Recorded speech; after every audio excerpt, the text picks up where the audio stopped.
Stand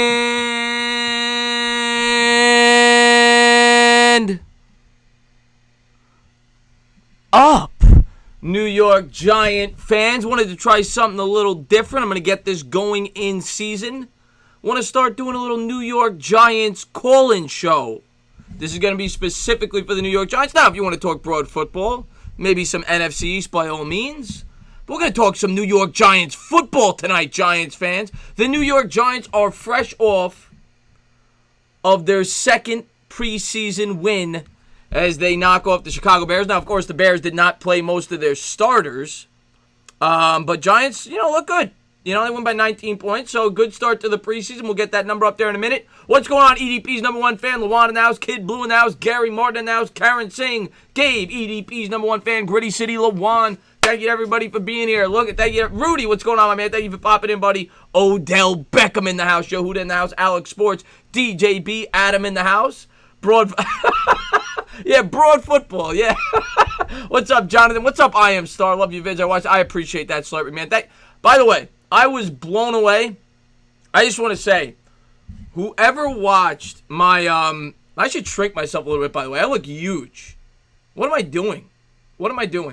But whoever watched my post-game video, I posted that over 24 hours after a preseason game, and the views were really high in the first hour. I just thank you guys so much for supporting the channel. Can never say thank you enough to you guys. What's going on, Nicholas? What's going on, Hemp? Thank you for tuning into the stream. So, guys, we are going to open up the phone lines in a minute. I just want to say hello to everybody for popping in. If you haven't done so, please hit that thumbs up. Don't forget to subscribe if you are new, and ring the bell. I do eat way too many Sicilian pizzas, that's for sure.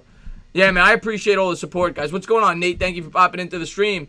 And we're going to open up the phone lines. Anybody who wants to call in, by all means. This is something new. I know it's late, unannounced, but I wanted to try it. Of course, the first caller, right out of the gate.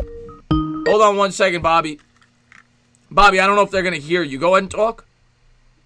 Hi, Chris. How you doing? Hold on. Let me make sure they could hear you. Let me look at my microphones. Go ahead and talk again. How you doing, Christopher? I think they could hear you. Bobby. What's going on, Bobby? How you doing, buddy? I'm the first one to call in.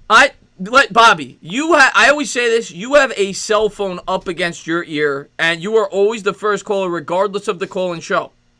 Well, I didn't know you were even going to do this tonight. You say you're going to do trivia tomorrow night, and you're not doing that. I'm good. By the way, Bobby, before you talk, I want to announce to everybody in the chat, next Sunday, I'm going to be having my 10,000 subscriber giveaway. I'm going to have a trivia contest where you have to call in. Whoever gets the most questions right will win a jersey of their choice. So I want to let everybody know that. But go ahead, Bobby. Go ahead. Yeah, well, Soprano's not going to be too happy you told him you're going to do trivia tomorrow night. But that's besides the point, though. But you're still awesome. We'll give it to you. I appreciate that, Bobby. When you put Cookie with Woodruff. Cooking, remember? Yeah. Of course I remember. What's going on? I see Batgirl popped in, Poppy Chulo chat. What's going on? But go ahead, Bobby. What do you want to talk about? Let's talk some Giants. I did like the passes that, what's his name, drew last night? Daniel Jones. Daniel Jones looked great. Daniel Jones was phenomenal. 11 of 14. Long pass he did. He's doing awesome this year. The only thing I got... Eli looked pretty good, too. Eli was great. He was perfect. 4-4 in the first drive. I know. We're doing good this year. I'm telling you, I have a surprise. I think they're going 11-5 this year. Yeah, but the only thing I just want to say, we got to calm down a little bit. The Bears didn't play their starters. We were going up against the second and third team defenses, but Daniel Jones looked good. 11 of 14, made a couple of great throws. That throw to Latimer in particular was absolutely beautiful. Yeah, Latimer, that was a good pass, yeah. Yeah, and Eli Manning looked smooth. He looked smooth, albeit against the second team defense, but hopefully the Giants get off on the right foot this year. If they ever beat the Cowboys that first game, Giants fans are going to be singing a completely different tune. I think they will beat the Dallas Cowgirls. Yes, definitely. I sure hope so. They beat the Eagles twice this year. Oh, my God. Take care of the smelly Eagles this year twice. I'm telling you right now. They're going to definitely take care of them this year. I sure hope so. The Eagles don't. Who's their quarterback? Well, they got Carson Wentz. What are you talking about? I know they signed. You know who they signed? Oh, Batgirl, thank you so much. I just want to say, Batgirl, thank you so much for the Batgirl. I was going to wear a hat. I almost put the hat on. I'm glad I didn't because I know you enjoy the Moss. So thank you for the super chat back. But Bobby, go ahead. Oh yeah, they signed McCown. You know who they signed? Yeah, they signed McCown. Yeah, that's like he sucked. I think that I'm going to be honest. I think that's a good pickup for the Eagles. He's a veteran quarterback. Yeah, but he can't quarterback. He didn't do anything. I don't think he's a savior, but I think he's a solid backup. No. I don't know have Nick Foles on my team than him. Well, of course, but Nick Foles is going to cost you $20 million a year. Yeah, but I'd rather take Nick Foles than him. He didn't make it with the Jets. Yeah, no, he's not a good quarterback. He's a solid backup. I think it was a solid pickup by the Eagles because they need a veteran guy to back up Wentz. He's not going to. Well, Carson Wentz is going to be hurt most of the year anyway, so. Yeah, he's not going to win them a Super Bowl. No, they go to the toilet bowl this year. Well, no, if Wentz stays healthy, the Eagles are a good team. I'm not going to discount them, but the Eagles are going to be in the toilet bowl this year. They're going to be in last place. We'll see. If We'll Billy see. 500 could join them down there, eating some, smoking some Kush. But what's your takeaways from this game other than Daniel Jones? What else did you like? The defense looked pretty damn good too. All of them look good this year. The the third team looked good. The whole team defense looked good last night. Yeah, won by 19 points. We outgained them by almost 300 yards. I think if you're a Giant fan off of that performance, you got to be pretty encouraged, but you have to also take it with a grain of salt, being that we didn't really play against their actual football team. No, that's true. But then I think the defensive coach is pretty damn good. Yeah, we'll see. I mean, it can't be worse than last year. No. Who did we have as the defense coach last year? Oh no, same coach. I meant the defense as a whole. Betcher, same coach. What's going on, Big Timer? What's going on, Mickey? We got rid of crappy players like Vernon can't stay healthy. Well, Vernon gets hurt. Vernon gets hurt every year. He played. I think he played 11 games last year, but he gets hurt every year. Yeah, but we got rid of his smelly ass. We did get rid of him. Well, Bobby, how do you know he has a smelly ass? Have you smelt it? Well, he stinks. He gets hurt. He can't perform what we paid him to do. Okay, so you're saying you don't think you're not saying he literally has a smelly ass. You're saying he figuratively. No, I mean smelly as in his performance. Okay. It really sucks. I'm telling you, I think Eli plays better than him. Eli could play defense. Well, they're two completely different positions, Bobby. Yeah, I know, but Eli's a better player than Vernon. Vernon's just a wash-up scrub. Well, Vernon plays. He's solid. He had 7 sacks last year in 11 games. Yeah. And thank God we got rid of Prince McAmara. He stunk, too. Eli Apple. See, now when they leave the team, they do a lot better on the other team, Yeah. You see that? Well, that's what always happens. Especially Eli Apple. He made it to the playoffs last year. Almost. What do you mean, almost? He played on the Saints. He made the playoffs. Yeah, right. I mean, that's what I mean. Yeah. But he made it to the playoffs. Yeah. Yeah, they almost made the Super Bowl. He played like crap with us, so I'm happy we got love from Notre Dame. That was great. Yeah, he hasn't been great so far on the field, but I do like his versatility. He could play both the safety and the slot corner. So we'll see. I think he will do great this year. I hope so. I love your positivity, Bobby. But Bobby, I'm gonna let you go. I got a few people calling in. Okay. Always love talking to you. Always love talking to you. I like you too. And the slow, I call you. If it's slow, but I want to give everybody a chance to call in. Yeah, I know. This is the last moment, like you did. It was the last moment. All right, Bobby. I'm surprised everybody showed up for you. You got like 51 viewers already. I appreciate it. Everybody who popped in, I do appreciate it. But, Bobby, I got to take the next one. And make sure you hit the thumbs up, everybody in the chat, please, for Chris the Entertainer. Thank you, Bobby. Boy. Thank you, Bobby. I appreciate it. With the Moss. I know. Have a good one. All right, we got a unknown caller. If there's a prank call, I apologize. We'll see. What's going on? You're on live. Hey, brother, this is me, Rudy, man. Oh, Rudy, what's going on, man? What's going on, brother? Originally from Brooklyn, but I live down here in Maryland because I'm stationed down here because I'm in the military. I'm in the Army. Good to hear, man. Thank you for serving. Thank you for serving our country. Thank you, brother. I appreciate that, man. Hey, man, love your show, bro. But let's get down to the nitty gritty, bro.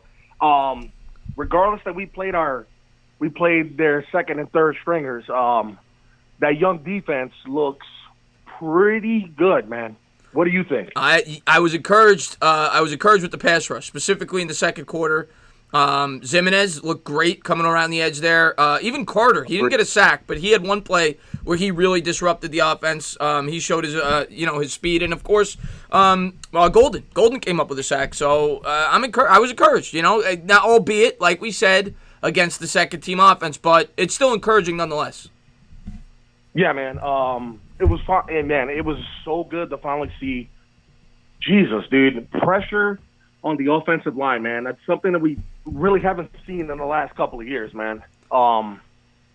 It's been a struggle, and I don't care what nobody says, bro, but I promise you, I feel a vengeance Eli this season, man. I don't know why, but I feel it, man. I am a huge Eli fan, and I would like nothing more than to see Eli Manning go out. I'm not gonna, expect the Super Bowl, but to go out with a great season. I'm rooting for that. Obviously, because that means the Giants have a good year. So I'm rooting for Eli to go out there and prove everybody wrong and have a really good year for this football team. And I don't think it's out of the question. I'm not. Now, am I going to say the Giants can make the playoffs? I'd be lying to you if I thought that's going to happen. But anything's possible. Anything's possible in football. But I do think Eli is motivated. I think he knows that this is more than likely his last year with the Giants, and I think he also knows if he wants to continue playing football as a starting quarterback, he has to have a really strong year this year. So, albeit probably for another team next season, but I think Eli's going to go out there and really, really play well this year. I really believe that. I think Eli's going to have a good year. Yeah, man. Me too, man. I don't know what it is, man, but I feel it too, man. The thing is, man, regardless of the fact, bro, is like these last 4 or 5 seasons, man, I get tired. I just get tired of people always talking crap on how bad Eli has been declining. But in reality, dude, regardless, it's just he's still putting up numbers to where, dude, literally anybody would be like, yeah, I'll take that quarterback right on my team any day. I mean, yeah, he's not throwing 30 touchdowns a season, but, I mean, the guy's still putting up pretty good numbers. And literally, all the time, it's, over 4,000 yards a season and with a bad offensive line the last few seasons. I'll say this about Eli Manning in regards to that. Last year, the second half, he played good enough to be a winning quarterback, in my opinion. He only threw 4 picks in the second half. I think he only threw 11 picks all year. Now, granted, he was definitely checking down a lot more than you'd like to see. He wasn't taking a lot of shots down the field, if I'm being completely fair.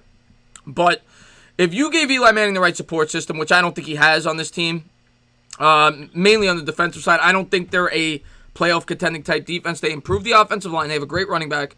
But let's put it this way. If he had an unbelievable supporting cast like a Dak Prescott, I still think Eli Manning is a capable quarterback in this league.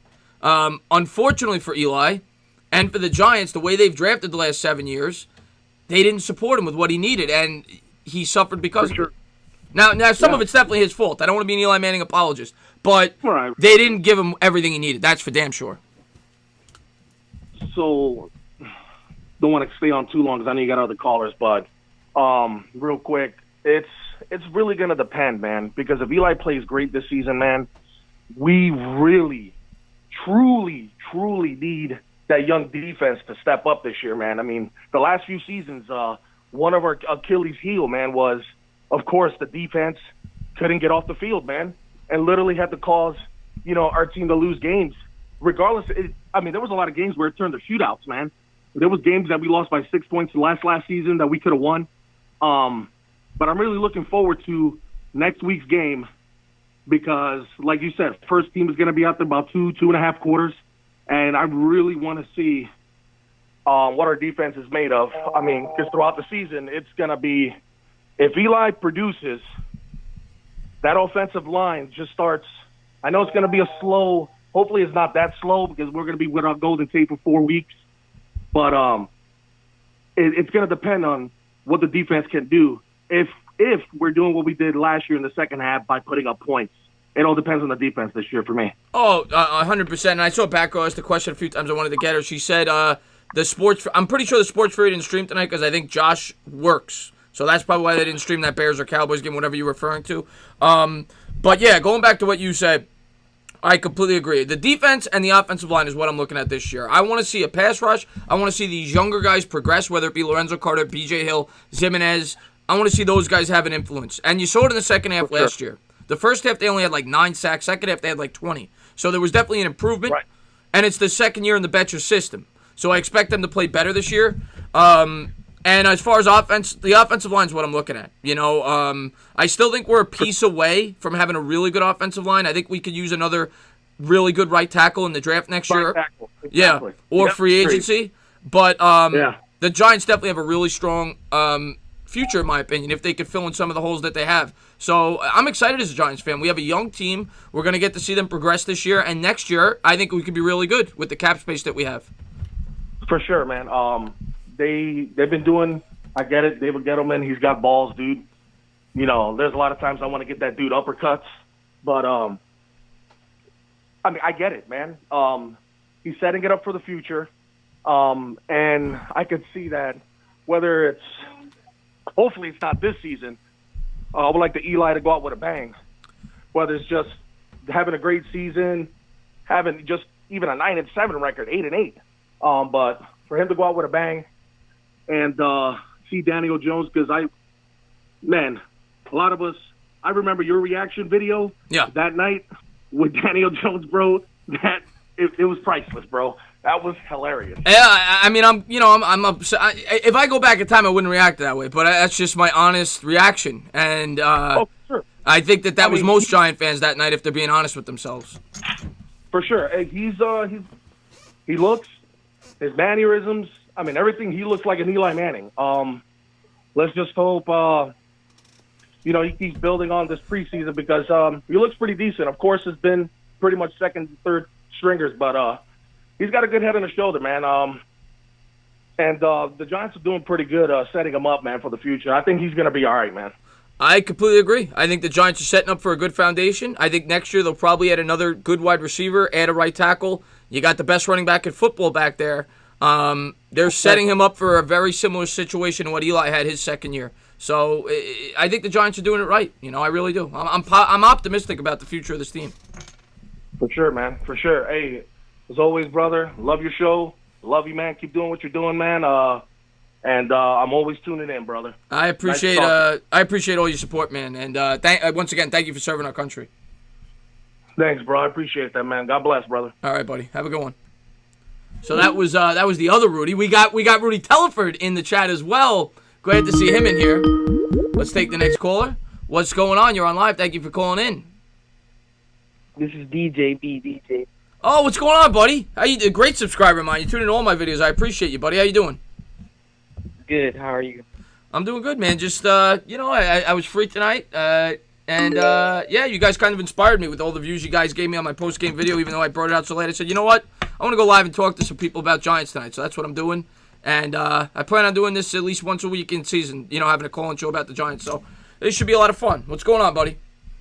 What's going on, Chris? Nothing much, man. Just talking Giants. Yeah, talking Giants. I think Daniel Jones plays really, really good against the Patriots. I think, the first fumble, because we were thriving that drive, but the first fumble, he should have, he ran, a little bit too quickly.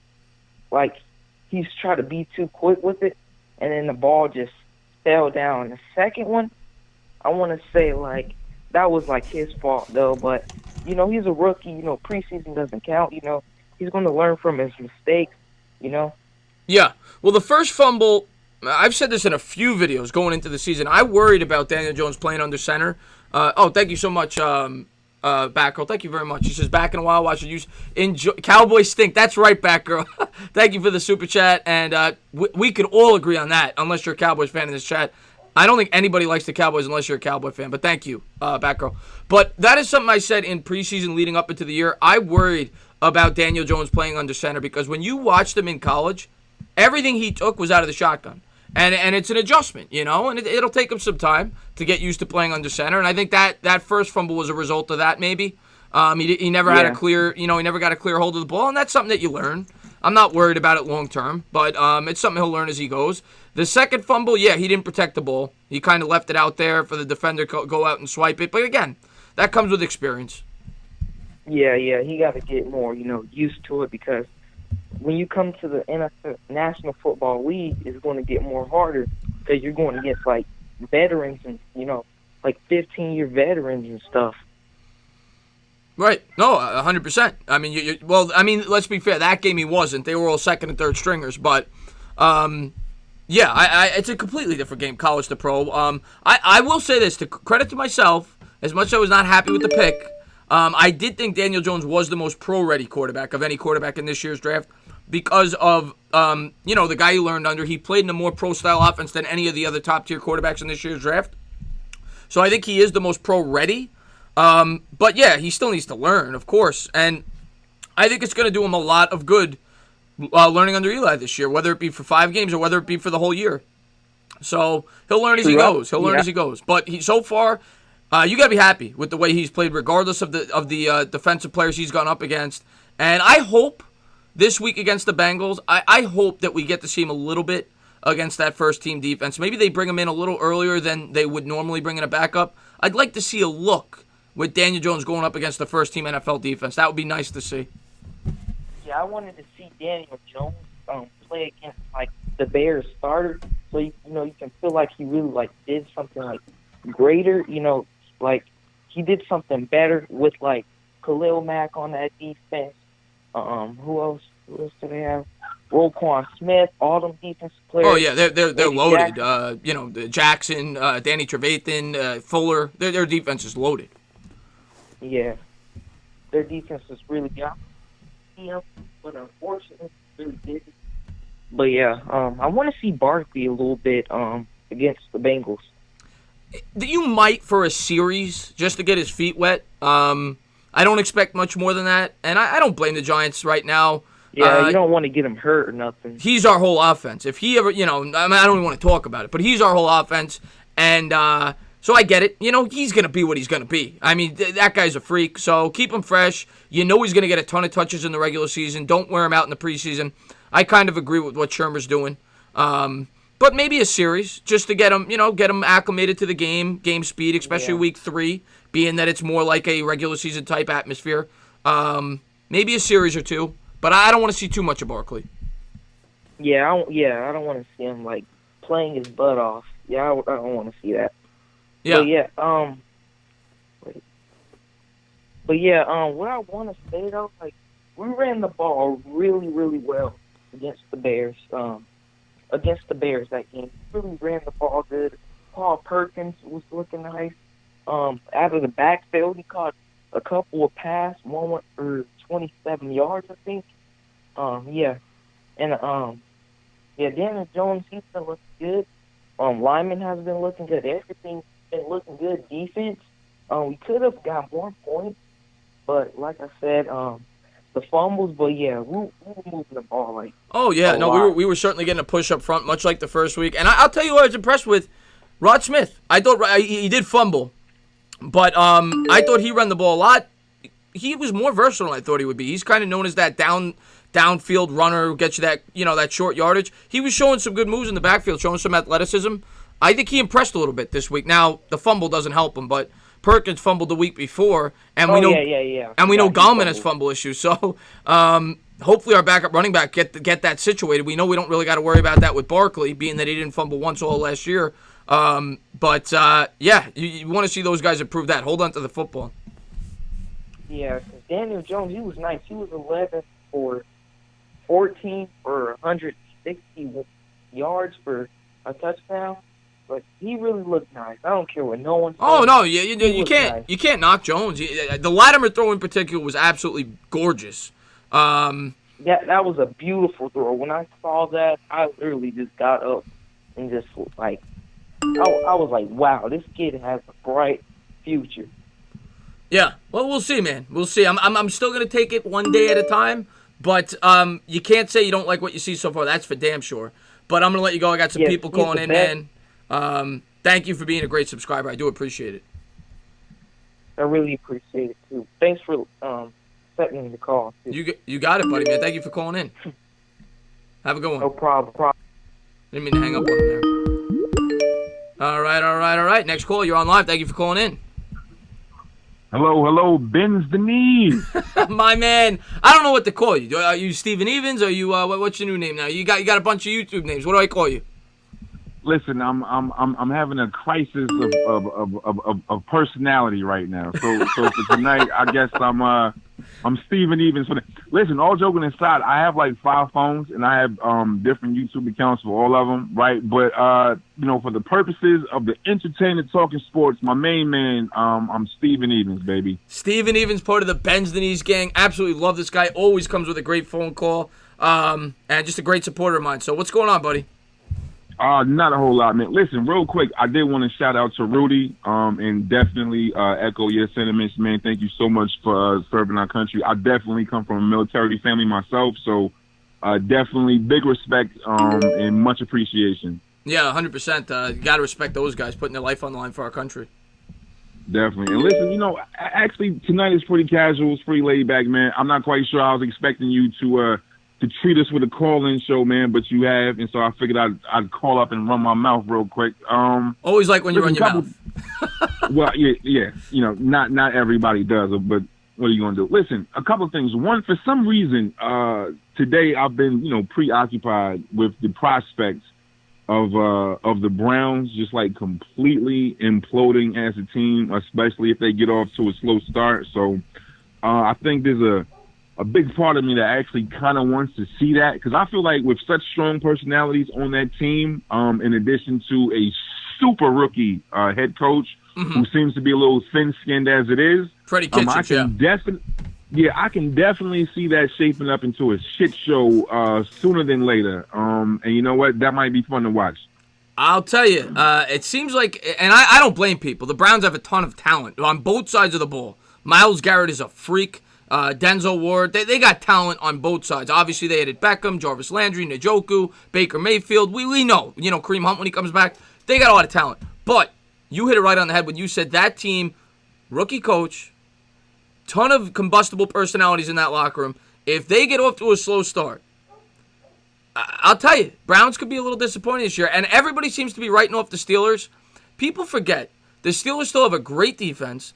They still have one of the best offensive lines in football. And they still have Ben Roethlisberger. And Juju Smith-Schuster's nothing to laugh at. And Connor proved he could be a good running back last year. So I am not counting out the Steelers by any stretch. I think they're well within contention in that division. And I agree with you. I think the Browns could melt down this year. I wouldn't be shocked. Absolutely. And listen, I know I definitely don't speak for myself. I cannot be in the minority. I find myself very excited, for the upcoming season, as I usually do for each new season. But for me, for us as Giants fans, we got a new quarterback. We got a lot of things to look forward to. Hope springs eternal this time of year, man. So I'm definitely hoping that we hit the ground running this year. And listen, if we can go into Dallas, go into Jerry World, and put our boot up their ass, for the first game of the season, that would be thoroughly enjoyable, man, and hopefully it would set the tone for what could be a productive season. So I'm definitely looking forward to some big things.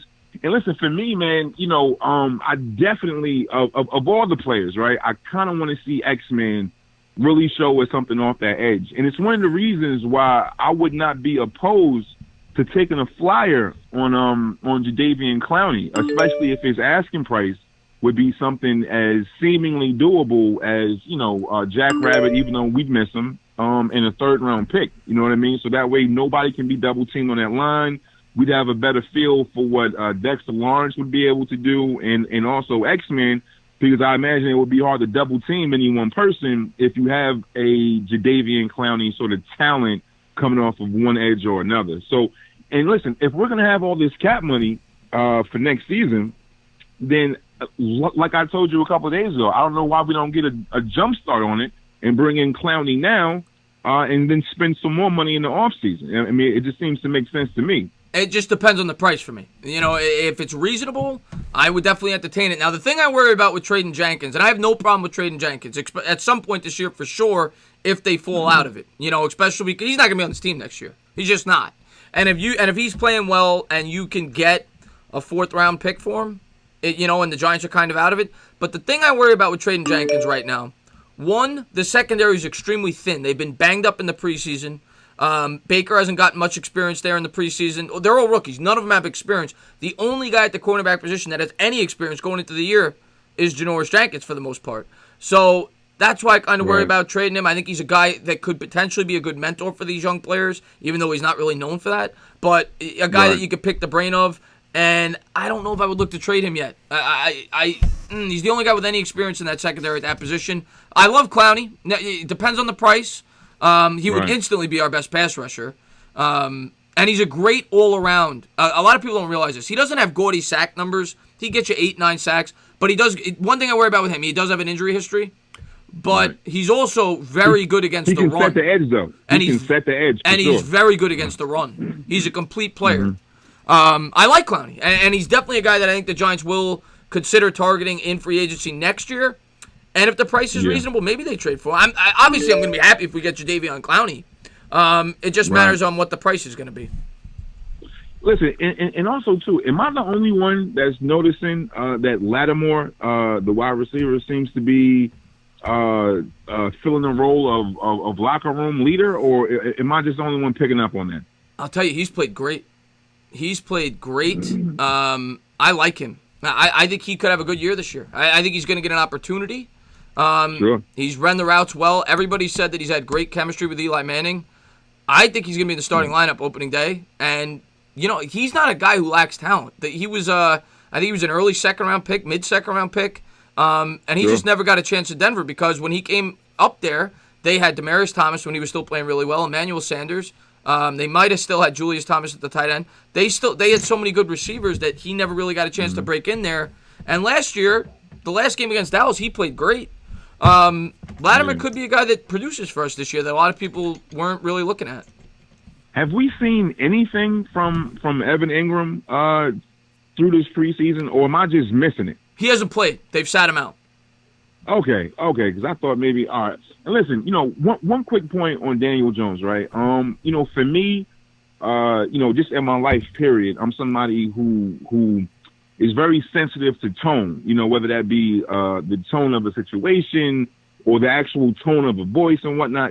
Tone can very much indicate to you what a situation is or what it's getting ready to be. And I say that because the tone that I get from Daniel Jones is one that this kid is going to be okay. And as a Knicks Giants fan, right, I am a eternal pessimist. I've been abused. I mean, come on, Chris Dudley is my favorite. Chris Dudley is my favorite player of any sport ever. I mean, give me a break already, right?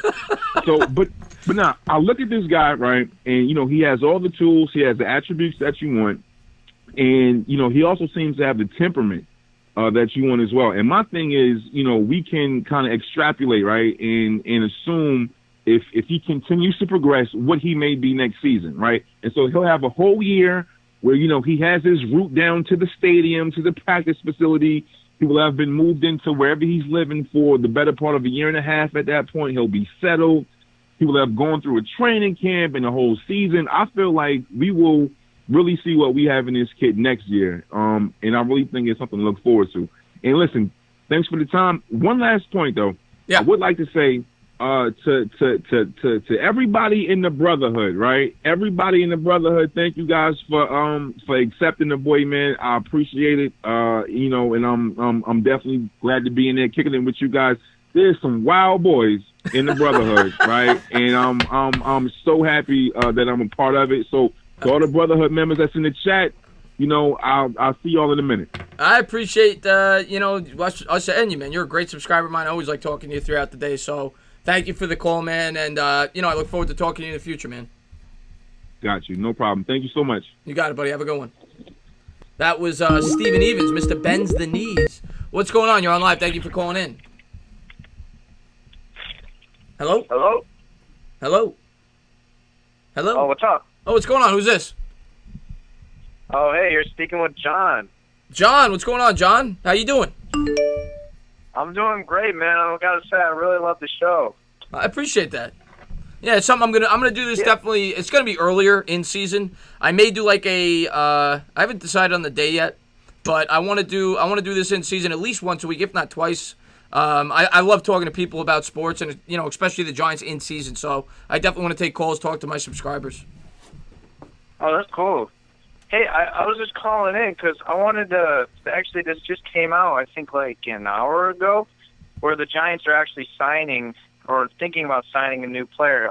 His name is Scott Pasbrig. Have you heard about this? Scott who? Pasbrig. I don't know if it's a prank call or not, but no. No. Okay. No, I'm not even joking. Okay. So what does he play? Well, he plays a running back, and his signature move is he goes in the audience and like sucks all their. That was creative. That was creative. That was creative. He goes in the audience and he sucks all their. He couldn't wait to call in to tell me that. He couldn't wait to tell me that somebody goes into the audience and sucks all their. Good for him. Good for him. Good for him. I gave him a chance. You know?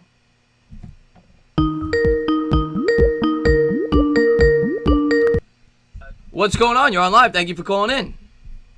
Hey, Justin. What's going on, Justin? How you doing, buddy? Good. Okay, now, I was completely off about this.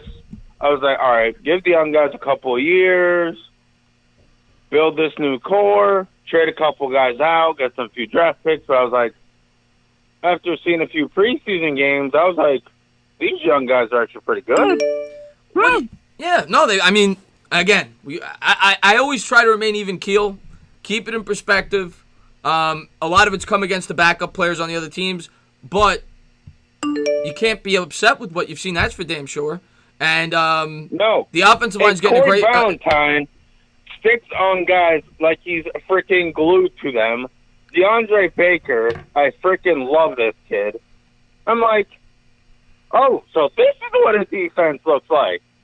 I don't know if they're going to be good this year, but I think they definitely have the makings of it. They're going to be better this year.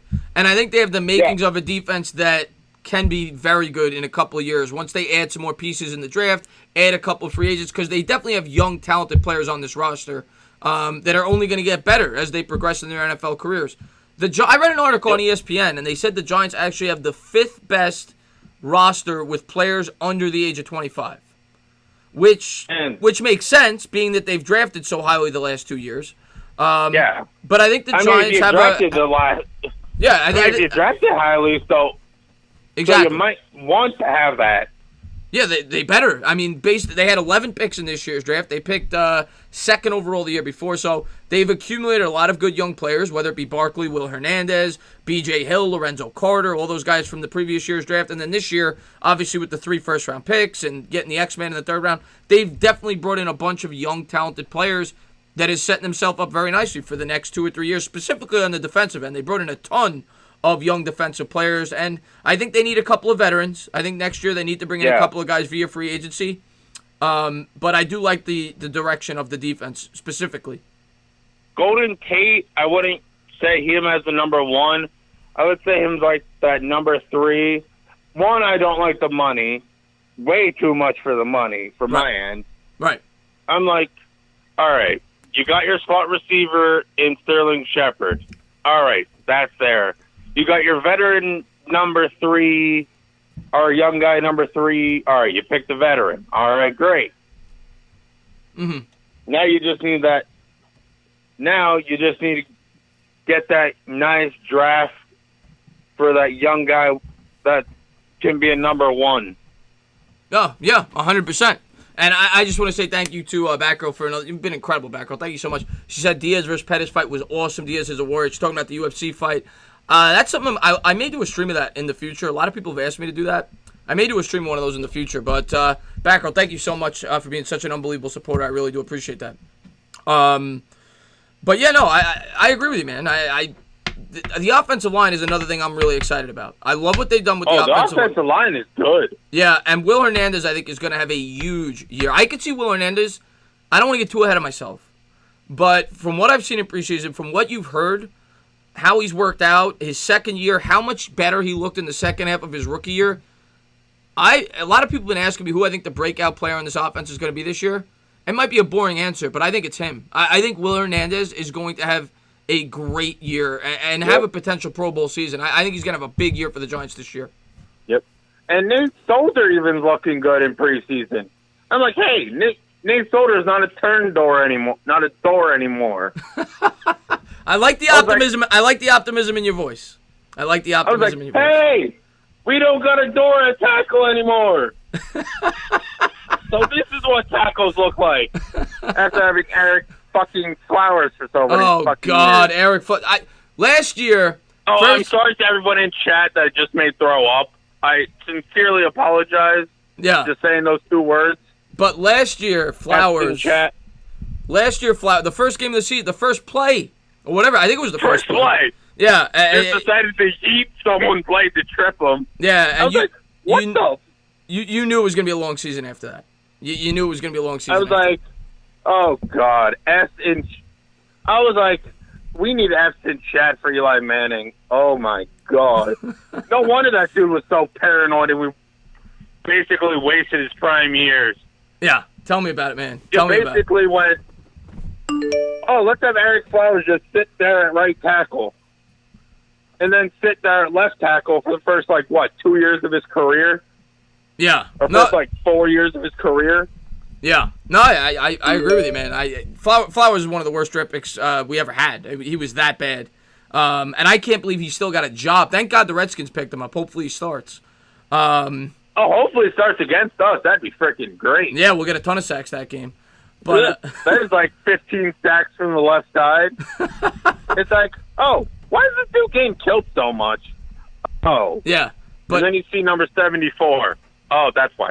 Yeah, exactly. But anyway, buddy, I'm gonna let you go because I got a couple people calling in. All right. I want to say thank you for the call. I want to say one thing. Yeah, go ahead. I will not be saying trade Barkley anymore. Thank you. This team has convinced me.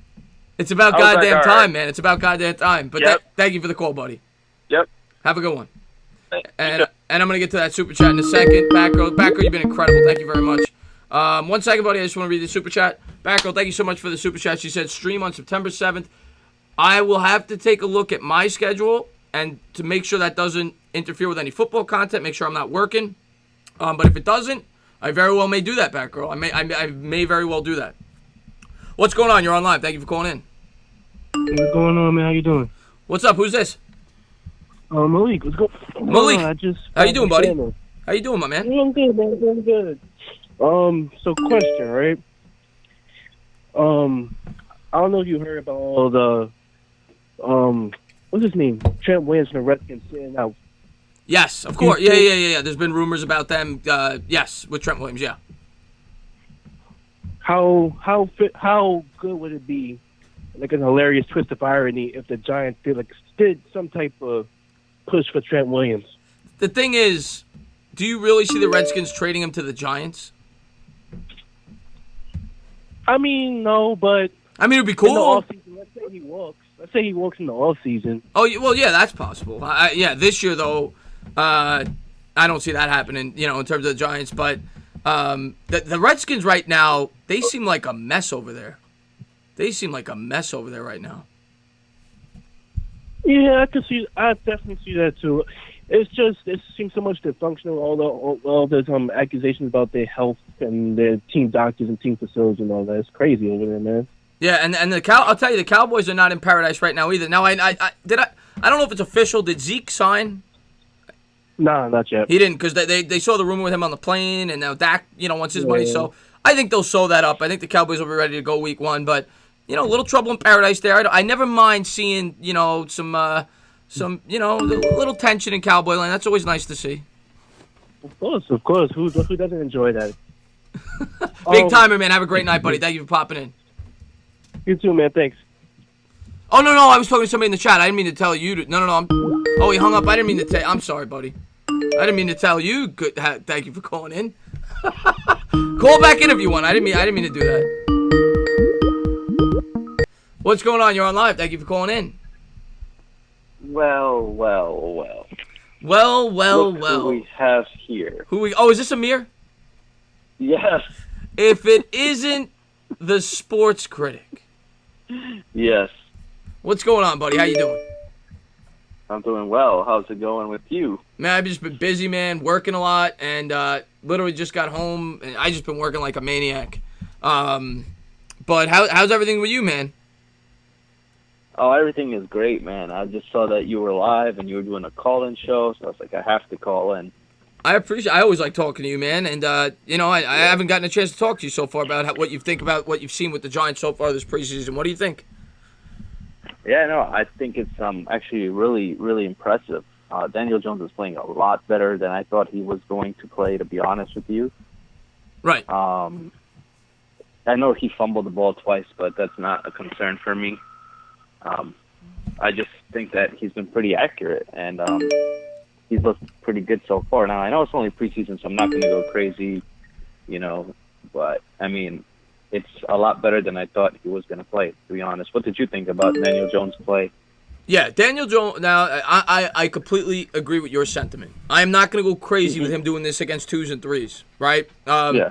But the throws have been good. And that touchdown throw specifically was unbelievable. Tight window throw. I don't care what Chris Carter says. And the throw before that where he led the receiver, he hit a quick slant that first game. And then his best throw yesterday was the Latimer throw off the play action. Daniel Jones has looked decisive. He's looked confident.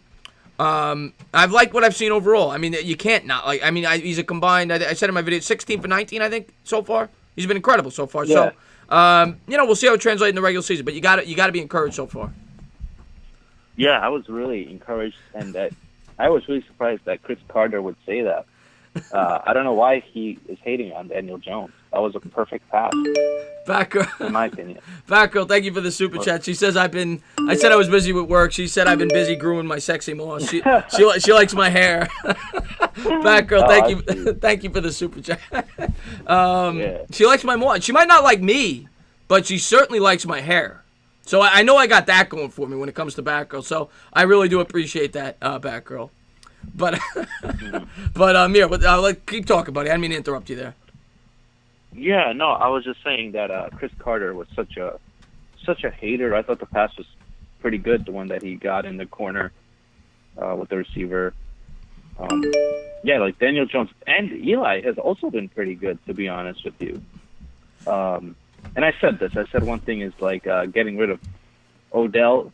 Like, I know he's extremely talented, Odell, but he was messing up the team, I think. I agree. I think long term it's going to be better that the Giants traded Odell. Mm-hmm. Me too. Football more so than any other sport, chemistry is so important. So I just don't think it was working here. Now, I think Beckham is going to have better chemistry where he went. I do. I think he's going to fit in better there. It's a younger environment. It's not the New York media. I just don't think he was meant to play in New York. I really don't. But I think it's going to be better for both parties. I really do. Oh, Batgirl, thank you so much for the super chat. She's really trying to make me blush. She's really trying to make me blush. She said, I adore all of you, not just the Moss. No worries, with a heart. Thank you Thank you, Batgirl, for the super chat. I really appreciate that. Mwah! Mwah! There you go, Batgirl. Thank you, Batgirl. Thank you. What was I saying, though? I lost my train of thought. What was I talking about now? Sorry to cut you off, buddy. No, it's okay. You got the super chats. I get it. What was I saying, though? We were talking about something. Oh, yeah, Eli. I was saying that Odell, I agree with you on the Odell thing. When he first got traded, I was happy because I felt like you said he couldn't handle New York. Like a lot of players can't. And he'll be better on Cleveland, I think, too. I think that team fits him better. I also think Eli won't be forcing the ball. This is what Eli tends to do when he has a really good receiver like Odell. I felt like he was forcing the ball to him. Or what do you think about that? Yes, that was the thing. Everybody, and I just want to say hello to Cowboys Family real quick. He's got a great YouTube channel. Mm-hmm. Cowboys Family, I want to have you on the channel before week 1. I want to talk Cowboys with you. I love your channel. I've been wanting to collab with you for a while. Definitely want to have you on, and I would love to talk Cowboys with you at some point before week 1. But no, that's always been what people have said about Eli Manning. He's always better at spreading when he spreads the ball around. You saw it when they got rid of Burris. He became a better quarterback. Yeah. Burris was great, but it forced Eli to spread the ball around, and he progressed as a quarterback because of it. And, I mean, the Eagles game is a perfect example last year. Before the end of the half, Eli Manning threw in the double coverage, to try to force it to Beckham. He had Barkley wide open on a wheel route. He threw against his body in the double coverage. It resulted in an interception, and that was probably the biggest reason why we lost that game. The Giants were dominating that game. They gave some of that momentum back going into the half to the Eagles. And then, obviously Sherman forgot how to run the football in the second half. But, I think Eli is going to have a pretty good year. I've been saying that now for weeks. I like Eli this year. I think he's going to have a good year. Yeah, I think so too. So this is perfect because then Daniel Jones could develop even more. I can't wait for this Thursday because this Thursday, the starters play more and Giants play the Bengals. I know it's not the greatest team that we're playing, but still, it'll be cool to see how they do against the first offense. First defense. Sorry. Exactly. It's not the strongest opponent, but it's still. I kind of like the opponent in the sense that it's an opponent where you can continue to build confidence for a team that doesn't have a lot. Young team, they're still learning. You're going to play your starters. If the Giants have a good performance, maybe that helps them build a little confidence going into the season. And you never know. Maybe we upset the Cowboys. I'm not picking it, but maybe if they go in there with some confidence, football, anybody can win on any given Sunday. And if we ever beat the Cowboys, Amir, all the people in this chat that are Giants fans are going to be singing a completely different tune. Oh, my God. I would go crazy. I can't wait to call that game again. Yeah, so it's going to be a lot of fun week one. Can't wait for it. Yes. And I can't wait for next week when we get a better look at the first-team offense. We really get to look at that offensive line, see how they're able to run the football. Right. And, it's going to be a fun year. I really think it's going to be a fun year. I think the Giants are going to surprise some people and will at least be competitive. Yeah. Yeah, it just stinks so that, Golden Tate is suspended the first 4 games. But I think other people will be able to step up, I hope. Yeah, we'll see. I mean, some of the guys have looked good in preseason, whether it be Latimer, Fowler's look solid. So hopefully one of these guys steps up in his absence for the first 4 games, and Saquon's going to have to carry us. Yeah. It's going to be and we're going to need a defense to step up as well against these teams. Oh, for sure. But Amir, I got a couple people calling in. Always love talking to you, buddy. And we'll definitely link up soon. We should do a Giants talk, a video sometime if you have time. Yeah. When I have time, I'll definitely do it. We'll figure something out. And, like I said, I love this channel. I love that you're growing, of course. And I love talking Giants with you always, bro. And sports in general. Take care. Thanks for having me on. I appreciate it, buddy. Thank you so much, man. I do appreciate it. All right. Yep, no problem. All right. Peace. Oh, Tim, man. Tim from Tim, I appreciate that. Massapequa was my hometown.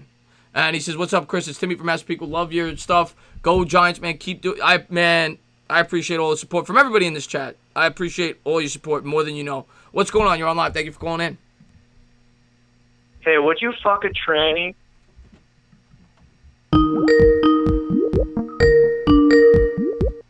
The answer to that question, in case anybody's wondering, is no. No, I would not have sex with a tranny.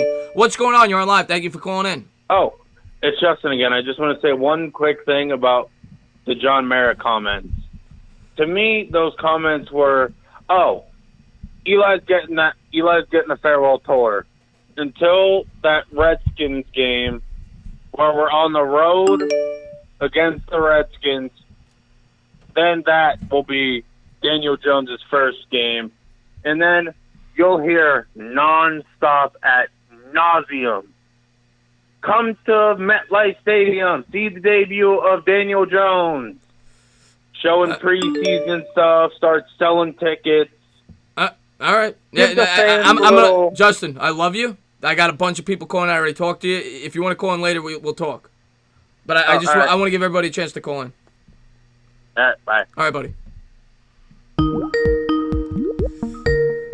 This may be a prank caller. It's on no number. We'll give him 2 seconds and we'll hang up if it is. What's going on? He hung up. He hung up because I called it. Next caller. What's going on? You're on live. Thank you for calling in. What's up in your live? You're calling in. What's up, Chris? You schmuck. Well. If it isn't the Chargers fan himself, Mr. Chris Sinor. What's going on, buddy? How you doing? What's up, Chris? How you doing, man? How you doing today? Always love talking to you when you call in, man. Always love talking sports. Maybe my best subscriber. This kid always supports me. I always want Always want to give him time to call in. And Amir, man, you didn't have to do that. Thank you so much. He says, thanks for taking my call. It was so fun talking to you. Let's go Giants. As always, thank you for not saying I'm a Jet. If you guys have not done so, he puts in a lot of work over there. He's always live. If you like Madden, he's always played Madden. Going over the Sports Critic. Check him out. What's going on, buddy? No, but stop, Chris. Don't, you're making me blush. Just like you blush when whenever Batgirl comments on your mods. You're making me blush right now, man. Just stop. I'm not your best subscriber. Stop it. I'm gonna go full on bagel boss on you if you say that one more time. I'm gonna say, you wanna step outside? You wanna step outside? I'm gonna go bagel boss on you if you say that one more time. But anyway, I really want to talk about. I think one concern that happened with Giants is I kind of feel like Daniel Jones is really kind of like, I think he has to improve really his ball security, because there's a couple of throws I didn't really like from Daniel Jones, and of course the 2 fumbles. I think the second fumble, right? Mm-hmm. He completely got blindsided. I did not like that from Daniel Jones. How he kind of let the ball. Kind of because you know how when you hold the ball as quarterback, you just keep it close to your body. He kind of extended his arm a little bit, and he kind of he didn't see him. The I believe it was a linebacker that blitz. Yeah. He didn't see him, and kind of he just let his arm he didn't even try to throw it or anything, but he kind of just let it go. And I think that's something that the Giants will have to take a closer look at, because If he's going to keep on fumbling that, what's the point of starting him in preseason? Because it's done. Sinor, one second. I just want to say thank you to Batgirl again. You've been incredible. She says, Myokic, and I guess that's the next fight. She'll be back in a while. Thank you for tuning in, Batgirl. Enjoy the UFC match. And thank you again. The only way you're going to learn, you got to be thrown into the fire as a rookie quarterback. I agree with you. He didn't protect the ball well on that specific play, but he's a rookie. He's going to make mistakes, and he's got to learn. So, but I agree, he could have done a better job protecting the ball. I think it's definitely, it also adds up to the offensive line, because they completely blew that play too. I mean, they kind of let, he was covering the linebacker right off the blitz and everything. He was doing a good job, and then he kind of it's something that I noticed midway through that play is that the offensive line kind of gives up after when Daniels drops back and the offensive line keeps on pushing back and getting pushed back, they kind of just stop and they kind of just let them run past them. I think it's definitely putting more effort into plays and stuff like that. Those simple plays, even slant routes, little short pitches and stuff like that can really help in the long run, because then all the players they're now aware that if you put in effort, you can start winning games and stuff like that. So I think you definitely have to. I mean, every single team has to make improvements. But I think one thing with Daniel Jones is that ball security and awareness could really help in, or really kick in for Daniel Jones. Because I mean, here he has the rest of the stuff locked down. His intelligence, I don't know how he's doing. I don't know if there's any information about him knowing the playbook, but it seems like he's got it down. His how he looks down the field. He knows where his receivers are at. I like that about Daniel Jones, that he's able to throw the receivers open. That's something that he did. First touchdown of the preseason is that when it was coming across, you saw that the safety was also coming across. So he threw him at a perfect spot. Perfect spot. Those last 2 throws, and I want to say thank you to Brandon Rogers for that super chat. Don't think I missed it. Thank you very much. Didn't say anything, just donated. I appreciate that, man. Always do love, just for popping on all, Brandon. You're a great subscriber of mine. But Daniel Jones, he's been incredible. I agree with you. Now, one thing I'll say about a lot of Daniel Jones' throws, they have been first read throws for the most part, a lot of them. But regardless, he's looked confident. And he's thrown a good ball, whether it's been short, intermediate, a little deeper, it's been a tight spiral, it's been accurate. You have to like what you've seen from this kid. And 2 out of his 3 incompletions yesterday were drops. I mean, they were maybe tough catches, but they could have been caught. Yeah. So overall, Jones has looked great. But yeah, the ball security thing's definitely something he could work on. Always going to be something a rookie could work on. But let's put it this way: out of the rookies so far, between Kyler Murray, him, Dwayne Haskins, he's looked the best. I mean, yeah, most definitely. Out of that draft class, definitely. Kyler Murray, the thing is that he doesn't have an offensive line, so we kind of don't. In my opinion, how I see it is that Kyler Murray is he's in like an unfair, spot because he doesn't have an offensive line. And Dwayne Haskins sort of has an offensive line. I mean, he has I think he has a pretty good center, but you have Eric Flowers on that team, so. I think Dan Jones has a good offensive line. He has a good offensive line. But I want to see Dwayne Haskins and Kyler Murray with the offensive line. I want to see how good of them and how good they are with the offensive line, and then I can kind of rank them. But from now, you have to be realistic. It's definitely got to be Daniel Jones. But I think the thing that Daniel Jones kind of stands up from the rest is that he has an underdog mentality. I mean, people were downing him ever since the draft and like that. You and Bad Dog made the rage. You guys were you guys had the right to be mad because it was like a punch in the face because the media kind of Well, no, it was completely unexpected. I just was a couple people. What's going on, Merritt Monio? Thank you for tuning in. A couple people are asking how to call. You just call on your phone. You don't have to call through Skype. You just call that number right there, 914-481-1354. Just dial it in the keypad. When you're making a phone call to your mom or something like that, just dial it in the keypad. But Sino, I gotta let you go because I got a couple people calling and I want to get to them. Always love talking football with you. Thank you for all the support you give my channel, and I definitely want to come on your channel and do something soon. I said I would do that. I definitely want to do that soon. Yeah, I'll definitely come with your channel, stuff like that. Keep it up on your channel. And, sorry I kind of, winged this call. No, not at all, man. You didn't wing anything. You did a great job. Thank you for calling in. All right, yeah. All right, have a good one. What's going on? You're on live. Thank you for calling in. Tina, what is going on, my man? Brandon Rogers, what's going on, my man? Well, if it isn't Brandon Rogers. Yeah, Merritt. If you just popped in, Merritt, I thank you for that. Thank you for the congratulations on 10K. I'm going to be doing a giveaway next Sunday. It's going to I don't know what time. It'll be at night. It'll probably be around 9, 10 o'clock Eastern. I'm going to have a trivia contest, and the winner will get a jersey of their choice. So what's going on, Brandon? Well. How are you, my man? How's it going? I'm doing good, man. Just talking New York Giants football. I'm going to keep it football, but,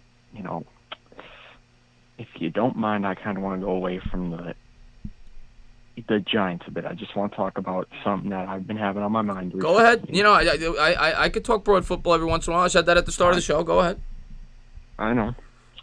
So, you know how the NFC North is, right? I'm a big Seahawks fan, right? But see, my sleeper team this year, I'm big on this sleeper team this year. A lot of people think the Bears, the Packers have a legitimate shot.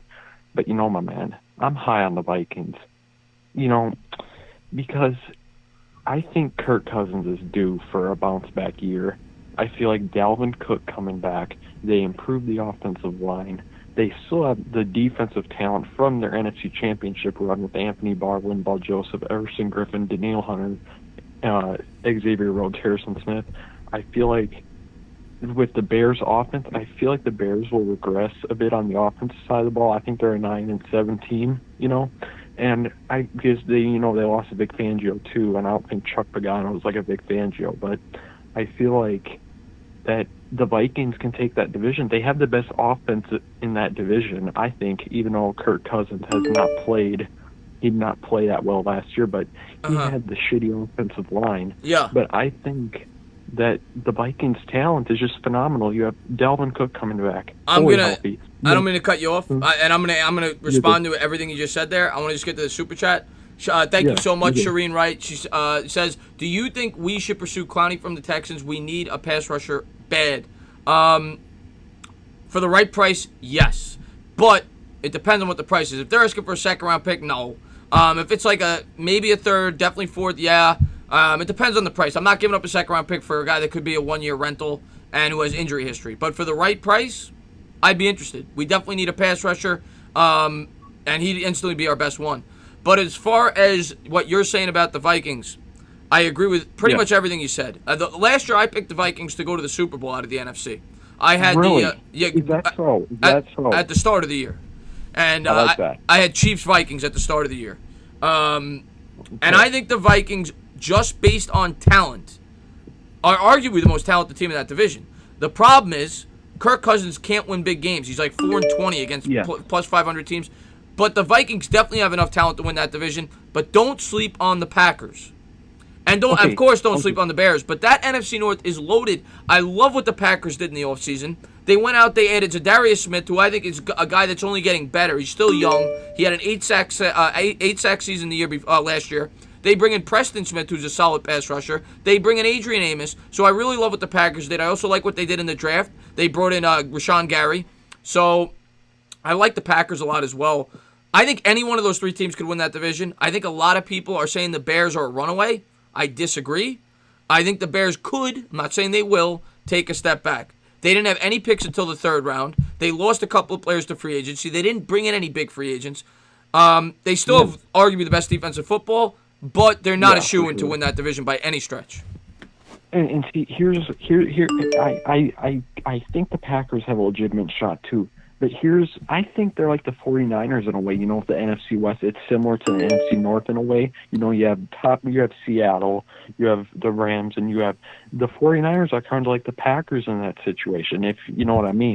Because you can compare, I'm not just saying like, not really talent, you can compare the 49ers to the Packers, but just like where they are in their division race, it's kind of similar in that aspect of it. But see, I've been saying that from day one since LaFleur got hired to go to Green Bay. I don't feel like him and Rodgers can work out, yet I feel like they can work out better than McCarthy and Rodgers. But I just don't see it. And the offensive talent worries me. I get that they have Devontae Adams and Aaron Jones, but Jimmy Graham is regressing, and they really don't have a solid receiver outside I'm going to say this about Aaron Rodgers, and then I'm going to let you go because I got a couple of people calling in. I'm going to say this about Aaron Rodgers. Aaron Rodgers, I think, this year is going to light the league on fire. I think he is going to come in so motivated. He's my pick for MVP. I love Aaron Rodgers this year. I like that pick, yeah. I think he's being disrespected. The guy threw 25 touchdowns, 2 picks last year, and people are ragging on him. I think he's going to come out there this year. McCarthy's gone. He wasn't getting along with McCarthy. I think he's going to be extra motivated, and I think Rodgers is going to have a huge year. I'm a big Packers guy this year. I believe in the Packers this year. I'm not going to disagree with you on that because that division is really wide open if you think about it. But Chris, I really appreciate you having me on again. I love talking football, baseball just in general with you. You're a great sports person to talk to. I appreciate you a lot. And, best of luck going forward with the channel. And, the Mets, hope maybe they'll make a postseason run. Yeah, I didn't get to see. They were tied last I checked. Yeah. Did they win? I'm not for sure. Maybe just type it in the chat. I wasn't updated on baseball today because I'm up at my cabin right now and it's raining like hell. Oh, there's all thunder and lightning and crap. It's bad, but enjoy it, man. Enjoy it. I appreciate you having me on though. It's always great talking to you. You're like one of the first people I started watching like sports wise. I think it was like back probably 5-6 months ago, and you've been nothing but great to me since, so I appreciate you a lot. And just keep grinding, my man. I know you're joining sports very soon. It should be a hell of a Oh yeah, I can't wait. I can't wait to do that. I'm going to be on the Sports Fury Monday. Anybody that's interested, I'll be on the Sports Fury Monday talking broad NFL. That should be a lot of fun. But Brandon, man, thank you so much for the call, buddy. Thank you for being a great sub. Yeah, I appreciate you a lot, Chris. Have a great night, my man. All right, buddy. Have a good one. Great kid. Just a great kid. What's going on? You're on live. Thank you for calling in. Entertainer, what's up? What is going on? Who do we got here? Ms. Rahi, huge Giants fan. I love this guy. What's going on, buddy? What's going on, man? I was driving home from work. He kept me some company all the way home from work. Oh, you work nights? What's going on? Security officer at Madison Square Garden. Yeah. Oh, okay. All right. Yeah. Sometimes I like doing these late shows because you get a lot of people work the overnight shift. Yeah, no, I'm done with work. I was just driving home, yeah. Oh, that the clown over there. You should have hung up on him. If you're going to come in with a phony phone call, why would you start with running back? You should have hung up on him right there. Yeah, I should have. You're right. I'll tell you, like you, man, I'm excited about what I'm seeing. like I was saying, a couple months ago when we spoke, that it's kind of good to have young kids that are going to come in that aren't making a lot of money, that are hungry with chips on their shoulders. Usually that's when you get a surprise team. Not to say that this team's going to go and win the division, but like you said, the Giants are going to be better than people think, and I hope they really are. So a lot of analysts, Gettleman's going to have a lot of laughing to do. Let's say in a year or two from now. Yeah, if you listen, a lot of criticism. If you listen to ESPN, and I want to say hello to a couple people popped in, some of my best subs, Dire Giants fan, Darnell, thank you guys for popping in. If you listen to like ESPN and Fox Sports, they're all going to tell you we're going to win 4 games, 5 games. And we might. I'm not going to say it's impossible. But the Giants could surprise some people this year. I think a lot of people are underestimating an improved locker room culture. I really do. Oh, man, Damon, thank you so much for the super chat, man. I really appreciate that, buddy. He says, I'm feeling very good about Lorenzo Carter this year. He didn't get a sack yesterday, but he showed off a plethora of pass rushing moves and was in the quarterback 100%. I said that earlier, Damon, and I'm sure, you probably think the same thing from what you saw. Lorenzo Carter was getting after the quarterback yesterday, and you were seeing him showing that athleticism. Even though he didn't get a sack, he was getting a lot of pressure. Yeah. I also I'm excited about Golden. I feel he's going to have a big year. I like Golden a lot. He's played in this system before. If he's healthy, Golden could have a big year. Golden, I think he was top 5 in the league in sacks 3 years ago before he got hurt in this system. So he could have a good year. He could be a guy a lot of people aren't talking about that could have a big impact for this defense this year. And we don't have to talk about. I'm not going to talk about Jones. I like what I see in the kid. I like a lot of things I see in him real early, but I'm loyal, and I love Eli to death, and I think with this offensive line, and I think we have a really good offensive line, and with the running game we can have, I see Eli having a really good year. He's going to have a good time this year. Listen, man, I'm with you. I've been saying that now for a month. Everything I've read about Eli, how he's come in motivated, and we've heard it before. I get the Eli detractors, and, we've seen the script before. Something tells me this year, with his back against the wall, he's going to play very good. Now, I'm not going to say we're going to get 2011 Eli. I mean, that was, but I think Eli is going to have a very good year with the improved offensive line, with the ability to not have to feel forced to throw the ball to Beckham. And I think he came in extra motivated this year. He looks trimmer. He worked out with Leiter to improve his arm strength. He's looked great in preseason and training camp. I agree with you. I think Eli's going to be pretty good this year. Yeah, I listen. You wouldn't sign up for this. The Giants go 8-8, maybe a late field goal, bounce of the ball goes their way, 9-7, and then we're building towards a big team next year. We both know it. A lot of Giant fans know it. And I would take that right now. 100%, man. I just want to say, and Darnell, man, you are incredible to my channel. And Dayman, I want to say thank you again for the super chat.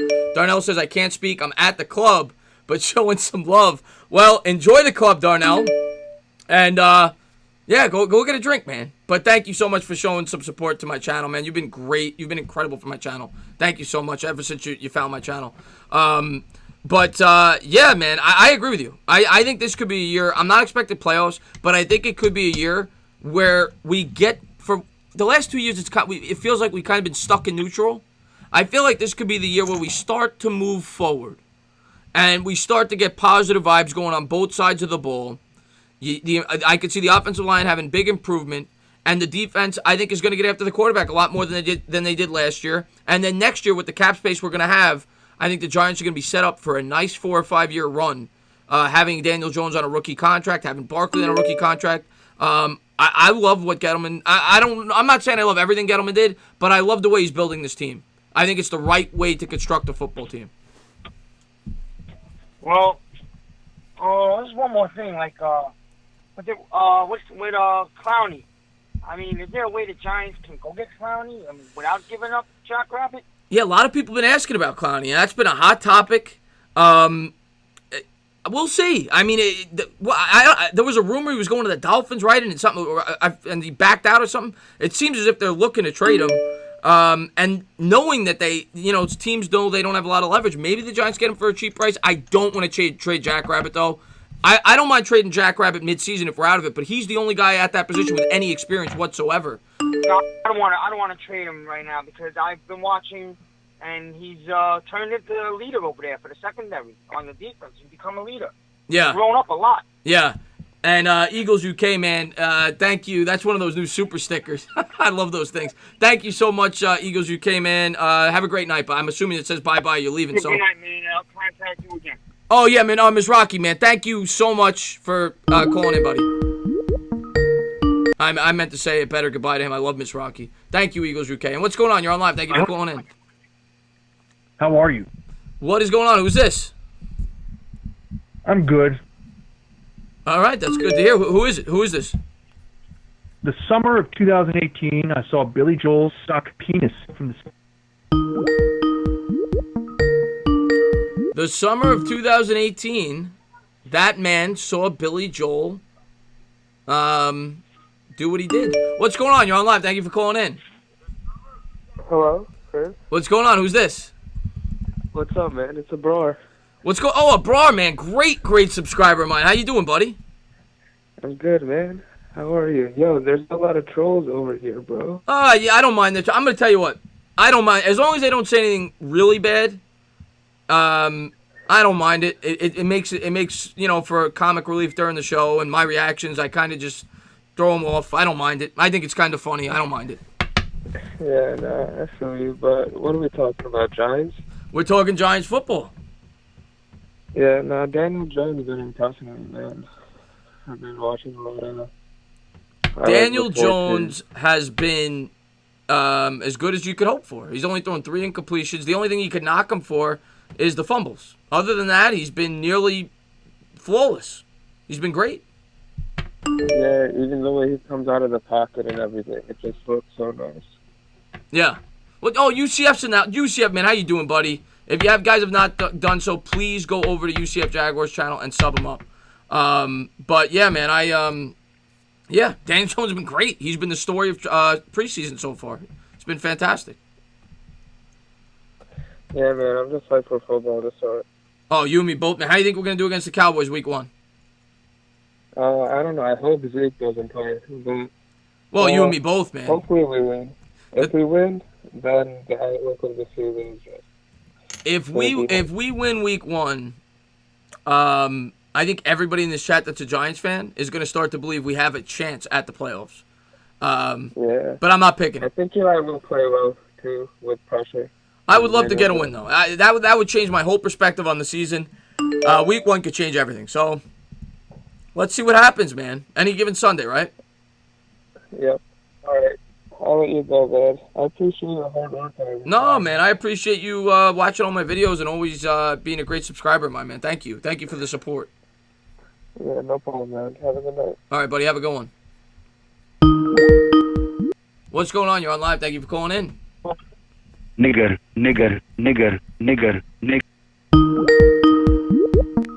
You guys aren't going to get me to respond. I've gotten that before. People know I have nothing to do with that. You could be a moron. What's going on? You're on live. Thank you for calling in. Yo, what's up? It's Gritty City. What's going on, Gritty City? How you doing, buddy? I'm doing good. How about you? I'm doing good, man. Just talking Giants football. Love this kid, by the way. He's got a great channel over there. Great Giants fan. How you doing, my man? I'm doing good, and I appreciate that. I want to talk about Daniel Jones. Like, I'm really pleased with how he's playing and everything. Like, I went to the game last night, and he was, like, so nice to everyone. He seems like a really good person. And I've heard all these stories, like, his work ethic is amazing. Because, like, talent could only go so far. And if you're smart and you're willing to work, that could really work out. But the thing I want to see from Daniel Jones, I want to see him take, like, a real hit and see how he responds from that. Yeah. Well, no, I agree with you on that. And, by the way, I want to just say I apologize to anybody that heard what that guy just said. Just know I have nothing to do with that. I don't condone that. I can't predict what people are going to say on a phone call. But I just know if I react and go crazy, because I've done it in the past, they keep calling in. So they get off to me going nuts. So I've learned to just ignore it. I agree with that. I want to see him take a hit too. See how he responds. You don't want to see your quarterback get too many hits, but I agree with you. I'd like to see him take a hit or two. Get his feet wet, because you know he's going to get hit. Yeah. And I think he just needs to. It was good. Of course, it was bad. Of course, I was frustrated when he turned over the ball twice. But it was good to see it though because he could learn from it eventually. He needs to be more aware of the pass rush, but yeah, the way he responded, having that touchdown drive, definitely ended on a good note, and I was really pleased with that. Yeah. Oh, I mean, he was great. Outside of the fumble last night, he showed precision. He showed confidence. But I agree with you on that point. That's a good point you brought up about him. You want to see him take a hit or two. See how he throws when he's getting hit. I agree with that. Yeah. It's a good point. Very good point. So I wanted to say I appreciate you answering my call. If you haven't already, subscribe to The Entertainer, and have a good night, man. Oh, no, man, you're the best, man. And same thing to Gritty City, man. When you go back in that chat, please go and subscribe to Gritty City. He puts in a lot of work over there. Great, positive kid. He's got a great channel over there. Thank you for calling in. Thanks, man. You got it. And next call, you're on live. Thank you for calling in. Agate. These guys are really original. You know, if you're going to call in, at least have something funny. He called in, he said, faggot. Faggot. I mean, it's kind of not, it's not intelligent. You look like a moron. You look like you think I'm going to respond? Do you think that is going to be the prank call that makes me explode? Faggot. What's going on? You're on live. Thank you for calling in. What's up? It's Alex Sports here. What's going on, Alex Sports? How you doing, my man? What's up, man? How you doing? I'm doing good, man. Good to talk to you, buddy. He's got a Giants channel over there, man. What do you want to talk about, my man? Let's talk about the last preseason game, the Giants. Yeah, man. Giants looking good. 2-0. Now again, let's take it in stride. We played the backups on Chicago, but regardless, it was a good win. Very good win. I mean, very good win. I mean, the offense looked pretty good. I mean, it's great to get excited, even though it's preseason. Daniel Jones, I mean, you can't take away what he did. His accuracy was on point. He made a great long ball to Cody Latimer. That was amazing. You can't take that away from him. I mean, that's just a beautiful throw. The defense actually looked pretty good also. Yeah. The pressure we had. Yeah, we got after the quarterback. Zimenez had a sack. Carter was getting after the quarterback. Golden had a sack. We had good pressure, no doubt about it. It was definitely more pressure than the first game. And thank you so much for the super chat, Amir, the sports critic. He says, breaking news: Nick Cage gets. You always get these when you do call-in shows. It's YouTube. You expect it. I've learned to take it in stride and have fun with it. You know, you make people look like idiots. I'm not gonna explode. But I didn't mean to cut you off there. No problem.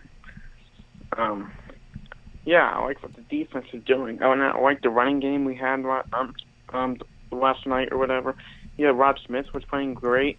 I was really impressed with him. I did not think he had that repertoire to his game. He definitely showed flashes of a versatile runner. He's not just a guy that could run between the tackles. He definitely had some nice juke moves. I was impressed with him, actually. Yeah, I was impressed with him very much. The running game was just very good. Yeah. Daniel Jones, sure, he made some errors.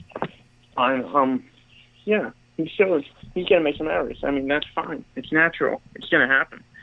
Clean it up. That's fine. Yeah, exactly. And Batgirl, oh my God, Batgirl, thank you so much.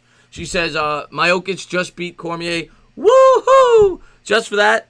There you go. There's a flick. There's a flick of the moss for you, Batgirl. I'm glad that you're enjoying the UFC match. I like UFC. I don't watch it nearly as much as some people, but I do enjoy it. And I'm glad you're enjoying the match, Batgirl. I didn't mean to cut you off there, buddy. No problem, man. So, what was your biggest takeaway from the game? I'll give you my biggest takeaway from the first two games. The offensive line is definitely improved. I mean, again, you have to take into account the opponent. But the offensive line has opened up big holes, the first team offensive line specifically. Daniel Jones obviously has to be a big takeaway. The way he's played, he's looked great. Ballantyne, he's been a guy that you really want to root for. He's played well. The offensive line has really stood out to me, though. I'll say that, and the wide receivers. Some of these wide receivers that we're worried about, T.J. Jones has looked strong. You gotta like what you've seen out of Fowler, Latimer. Some of these guys look like they could step up and maybe fill that void for the first 3 or 4 games. Yeah, I mean, I'm liking the receivers. Until Tate comes back, these receivers are going to really need to step up and really play out of their. Just give it their all. Yeah. Yeah. No, I completely agree with you. I completely agree with you. The receivers have been one of the biggest bright spots of the preseason thus far, and that was a huge question mark going in. And they've looked strong. T.J. Jones is going to get a spot on this roster, in my opinion. T.J. Jones? Yeah, I think he's going to get. I'm not saying he's going to start, but I think he's going to crack the roster. How about Alonzo Russell? He's been outstanding. Alonzo Russell made a great tackle yesterday. Yeah. My God, did you see that closing speed? I was impressed. He just exploded up the field to get that guy. It was amazing. Great speed. I was like, that's a pick six, and he just boom, got the guy. Yeah. Funny. We'll see. We'll see. Yeah, we'll see. All right, man. I'm gonna head out. Thanks for taking my call. Thanks for everything you do. Yeah, man. No, man. Thank you for being such a great supporter of my channel, and I'll continue to try to support yours whenever I can. It's okay, man. Thank you very much. You got it. You got it, Alex, man. Keep grinding. I appreciate that. Have a great one, my man. All right, next caller. Well, what's going on? You're on live. Thank you for calling in. Is this the famous entertainer? This is probably a prank call, and we're going to hear him say something. No, it's not a prank call. Hey, it's L.A. Lou. Oh, L.A. Lou. I love L.A. Lou. What's going on, L.A. Lou? Just thought I'd call in. I haven't, I've never had a chance to talk to you, right? But I follow your channel. Oh, man, I know you do. You comment all the time. You always show me a lot of support, and I can't say thank you enough.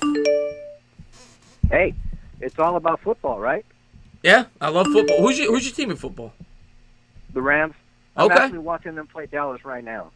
And how do the Rams look so far? Well, I'll tell you something. It's only 14-10 Dallas with 3 minutes left, but what I like is we have a bunch of good young bodies flying around, So that's gonna play well for our depth. Because we've been scrimmaging with teams like the Raiders and the Chargers, none of our first stringers are playing because they get all their reps in practice, it was actually a good idea. They did that last year and it worked out well. You don't worry about any injuries, and you get to see the guys who really want to make the team. They get a better look. So I kind of like that. Coming into this, I already had some names that I was looking forward to seeing. Yeah. Just like with the Giants. The Giants. There are certain guys you want to see. Now I know everybody wanted to see Daniel Jones, which I can understand. He's your first round draft pick. He's your quarterback of the future. But me being an old, first of all, I'm an old timer, right? I'm 57. 57. You don't sound a day over 25. You don't sound a day over 25. That's because I don't know why that is. I don't know. But I was a lineman in high school. Okay, I was a left tackle, an undersized left tackle who was able to start his senior year. Which I never played football after that, but I was proud about that. I was part of a good unit my senior year. Mm-hmm. And the first thing I always look at is the offensive line, because you are not going to go anywhere. You do not have a good offensive line, because you're gonna find yourself, fighting uphill. And here's the first take. People have been asking you, what was the first take that you had, or the main take you had from the Giants, yesterday, right? Mm-hmm. And for me, it was the main thing was that even for your second and third stringers, you guys look efficient. Okay, maybe you didn't always gain the big yards over there, but you guys looked efficient, especially your offensive line. Yes. Okay. Yeah, your offensive line is going to be the answer this year. Okay, they're going to keep Eli upright. They're going to give him time to throw, and if they give Saquon a chance to run, that's going to make Eli even that more efficient. So it's all going to rest with your offensive line. And I'll tell you something: if they keep Eli upright, Eli will be Eli. Okay, because I don't buy into this thing. He's losing a step. All that he was the victim of a bad offensive line and bad coaching. You know what, okay, L.A. Lou? Let me tell you, and I just want to say thank you to Backo for the super chat again. Incredible tonight. She says, #Team Entertainer, #Team Bad Dog, #Team Uncle Lou. All great channels. Thank you so much, Backo, for that. But it's refreshing because there's a lot of Giants fans that bash Eli Manning every chance they get. And I'm not saying he deserves some bashing, but it's refreshing to hear somebody agree with me that I think the majority of his issues has been a lack of a support system. And I agree with you. If that offensive line is average to above average this year, I think Eli will be a solid quarterback. I agree with you. I might look like a fool, but keep him on his feet, develop a ground game with Saquon Barkley, and Eli's going to be fine. It's going to set up the play action pass, and that's where Eli thrives. Also, there's something else you got to consider. When it comes down to the playoffs, the only quarterback, right, in your division that has any type of experience to speak of is Dak. And what's his experience been like? Not good. Not good in the playoffs. You've got a quarterback with two Super Bowl rings who's been through the thick of it. So you going into this season, you guys probably have the best quarterback situation in your division. I can't say that. I can't say that. I think Eli has definitely lost a step, but I still think he's definitely could be a good quarterback if you give him the right support system. I got to go Carson Wentz. Hey, I like Carson Wentz too. My team's the Rams. When the Rams had the number 1 pick, all right, and I admitted this to Bad Dog when I called in. When the Rams had the number 1 pick, okay, we had the choice of Carson Wentz or Jared Goff. Now, I wanted Carson Wentz, not because I thought he was better, but because he was going to be ready right off the bat. You know, he started right away. But everybody, the narrative back then was that Jared Goff had the bigger upside, okay, which I didn't disagree with. I just wanted my quarterback of the future now. Now that we have Jared Goff, right, and you put him in first, look at Jared Goff. He is the example I'm talking about when it comes to Eli, right? It's a perfect comparison. That's a perfect comparison. Jared Goff, his rookie year, Todd Gurley couldn't run. They had no offensive line. They improved it. They brought in a great head coach in McAvey. McAvey. How do you pronounce it again? Sean McAvey? Whatever it is. And Sean McAvey. Yeah, whatever it is. Great young coach. Sean McVay. McVay. You got me? Yeah, McVay. But they brought him in. They improved the offensive line. They established the ground game with Gurley, and it made Goff a much more efficient quarterback. And so something similar could be with Eli if they can establish that ground game with Barkley. Gave him receivers who weren't dropping the ball because he didn't have anybody to throw to. Everybody was dropping the ball. I mean, it's no coincidence that when McVay came in, all the receivers from the year before were gone. Yeah, but then you guys brought in Robert Woods. You brought in Cooks, right? So remember we didn't really get Cooks until the following year. We had Corey Kupp. Corey Kupp. We had but we brought him from the Buffalo Bills, the guy who's with the Chiefs right now. Guy's with the Chiefs right now. Yeah. God, why can't I remember? Probably because he only had that one year. Okay. Robert Woods. We brought in Robert Woods. Robert Woods. No, it's the other guy. The other guy. They're long. The guy who was their who can go downfield. You know, the name will come to me later. Okay. No worries. No worries. I'm going to get to your super chat in a second, Dayman. I'm just going to finish this conversation. I'll get that in a second, Dayman. I'll scroll up in the chat, but thank you so much. But go ahead, buddy. Yeah. Okay. And so let's get back. Okay, so let's get back to the Giants. All right. Now, everybody, even you and Matt and Bad Dog, you're saying you're hoping at you're thinking possibly 8-8, right? Okay. Yeah. Let me tell you something. From what I've seen so far today, watching the Cowboys' first group go up against the Rams' second D, right? I didn't say. I know you're not going to show everything, right? But hey, they had troubles with our second string D. All right. I do not buy into everybody saying that the Cowboys are going to be that much better because they didn't do anything. They didn't get better. Okay, they're bringing back last year's team with the addition of one quarterback. They signed Robert Quinn and they drafted a few guys, but they have a big question mark when it comes to their OC. Hasn't called a play yet. Well, and their biggest question mark is Jason Garrett. Oh well. We all know about that, okay? Yeah. We all know that he's a limited coach who should be on the hot seat, right? But when you talk about your offensive coordinator, you want to you can't sell somebody who doesn't have anything to sell. You know what I mean? Listen, man, I love what you're saying. I hope you're right. The Cowboys worry me. The Eagles worry me. But I don't want to go into this year with high expectations. I want to be realistic, and if they surprise me, that's great. Okay, I'll tell you what. Yeah, but this is the game. But I'll say this. I'll say this, my man. The game of football is more so than any other sport. A team that you may think is going to finish last could finish first. So I've seen weirder things happen. Every year, there's 2 or 3 teams that surprise, and maybe the Giants are one of those teams. I never go into a year, regardless of what people say about my team, thinking it's impossible to have a good year and make the playoffs. I'm not going to rule it out. Okay, take this from an opinion that's coming to you from across, from the other side of the country. Okay, an LA Rams fan who watches, football and who looks at the different divisions. I think that you and the Eagles will be slugging out for at the very. Your Giants are going to be slugging out for at the very least a wild card. I love it, man. And remember, I said you guys are going to finish at least 10-6. Oh my God! I need you on my channel more often. You bring that optimism, you bring that spark, and it's refreshing. Even though you're not a Giants fan, to hear somebody say something positive about my football team. Right. Yeah. and I know you and Bad Dog are Eagle haters. Okay. Yeah.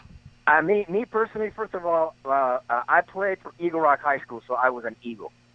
Second of all, I kind of like the Eastern Division, with the one exception, which is the Cowboys. I mean, and it's because my dad is a Dallas Cowboy fan. Mm-hmm. So I grew up with a Dallas Cowboy fan in the family. So in my closet, besides my 30-some Ram jerseys, I also have a couple Redskins. I have a Giants jersey, and I even have a couple Eagles jerseys that I wear whenever they play the Cowboys. I love it. I love it.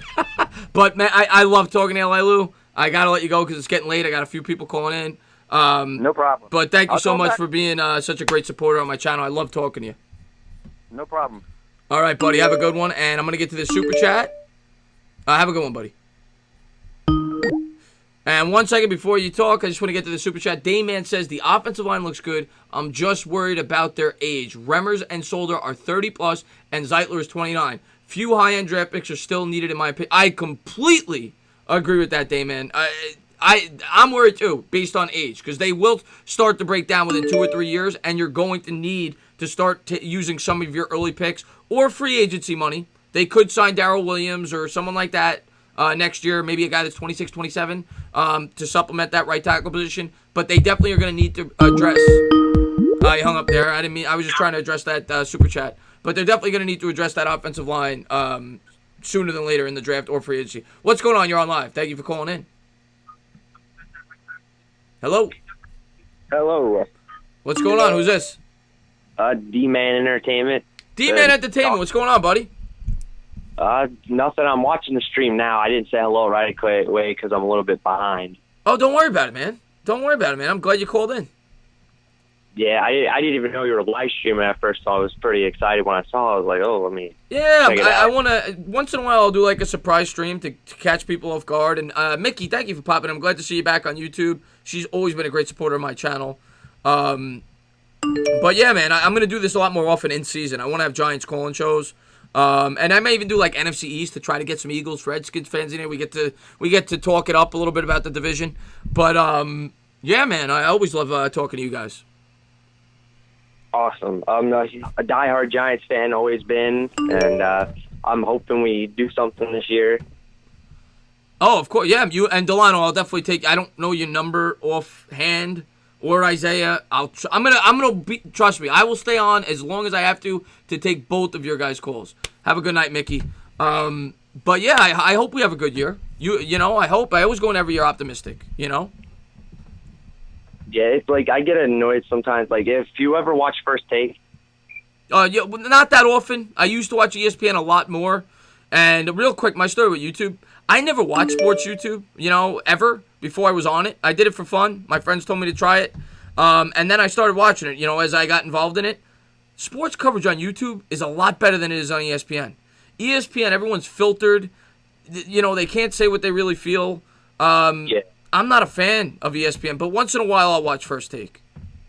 Yeah, I watch it when they talk about the Giants, and I just don't like how they trash the Giants. Like, Max Kellerman says he's a Giants fan, so I guess that's why he can't really defend them, because they'll just, bash him. Oh, well, you're a Giants fan, so of course you'll defend him. But, I don't like how he keeps saying Eli Manning's lost his arm, he's cooked, he can't throw it anymore. It seemed like, especially the last 4 games of last season, that Eli still has it, and especially the second preseason game against the Bears, it looked like he was pretty good, 4 for 4, and then the touchdown.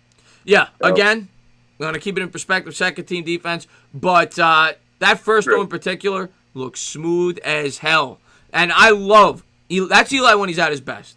Under center, play-action rollout, and he threw a dart right down the center of the field for 20 yards or whatever it was.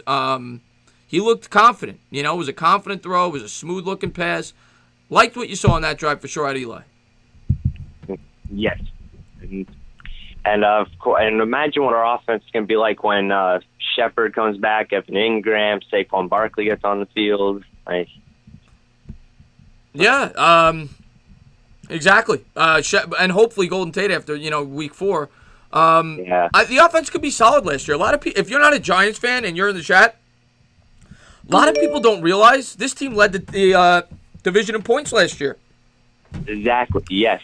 And the second half, the last 8 games, and this was not against bad defenses. We went up against the Bears. We went up against the Cowboys. We went up against the Eagles. We went up against the hot Colts team. We went up against a very good Titans defense. The second half, and this includes, we got shut out against the Titans in one of these 8 games. The Giants were one of the top 4 or 5 offenses in football by points scored those last 8 games. So it's not like this offense can't put up points. I think they had 4 or 5 30-point games over the last 8 games. They had a good offense that second half. Yes. I mean, if we look at all the games, if we really wanted to last year, we could have been a playoff team. Let's go over it. They won 5 games. They lost on a 63-yard field goal to the Panthers, in which they called a bogus pass interference for them even to get that opportunity. They lost to the Colts in a game they completely dominated. They lost to the Eagles in a game they completely dominated. That's 3 wins we should have had right there. What else? You got, there was a couple other games. I can't think of it all. The Cowboys game, last game of the season, albeit that the Cowboys didn't play all their starters. But, there's a number of games last year the Giants should have won that they didn't. That Panthers one hurt me the most because I actually got cut off when I was watching the game. And the funny thing was, I was actually watching it at work, and, I guess the network cut off and went to the next game. So I thought we won. And then, of course, they were going for the Panthers and there's a ballroom in the bar. They were watching the game. They come running out the Panthers won. I was like, he made that field goal, and I was so deflated because I thought we won. They should have never even gotten that opportunity for that field goal. Exactly. Man. But I want to go on optimistically. I don't think this team is nearly as bad as some people may think, and if some things bounce our way, we could surprise people. That's all I'm going to say. I'm not going to say we're going to go 11-5, but football is a game of. A lot of football is a game of luck, whether it be luck in terms of catching the right bounces in the game or luck of staying healthy or luck of when you play a certain team, they're not healthy. So you can't really predict a schedule because we don't know what the Patriots are going to look like week 6. What if Brady's hurt? You don't know. You don't know until the season gets underway. You have to take it week by week. Any team can really be even if a team that looks bad can still actually play good. You could look at the Raiders. You could look at us, the Giants. You could look at many teams and be like, oh, they won't be good, but they can surprise a lot of people. You're absolutely right. And LA, thank you so much for the super chat. That was the receiver we were talking about. Sammy Watkins was the receiver you were talking about with the Rams. Okay, well, Sammy Watkins, I think he plays on the Chiefs now, if I'm not mistaken. Formerly of the Buffalo Bills, like you said. So good call with that. Yeah, Sammy Watkins. Talented wide receiver. High first-round pick. Never really lived up to his potential. First-round pick with the Bills, I believe, right? Yes. I think it was originally with the Bills. I think you're absolutely right about that. Yes. But anything else, man? No, I'm sure you probably got another 2 calls left. I would love to talk about the Giants all night, to be honest. No, man, I'm going to be doing these calls a lot more often. I'll definitely be taking a lot more Giants calls, so I look forward to talking to you in the future, buddy. And by the way, I'm going to have a set schedule. I don't know if you see my community notes. I post in the community notes sometimes. I'm going to have a set schedule, so be sure to look in for the community notes. And I'll mention in my videos as well. I plan on having a more organized schedule where you guys will know when I'm going live for a call-in show. You guys will know when I'm going live for a broad NFL show, which I plan on doing as well with Kid Blue. So I'm going to add a lot more things to the channel in season. All right, can't wait. All right, buddy. Thank you for the call. Yep, have a good night. All right, have a good one. I hope this is this Isaiah? Who? No, it's not Isaiah, but it's okay. Who is this? What's going on? Nah, it's Kushmaster. Who is this? Kushmaster. Oh, what's going on, Kushmaster? Great subscribe. You're always the last one out of my chat.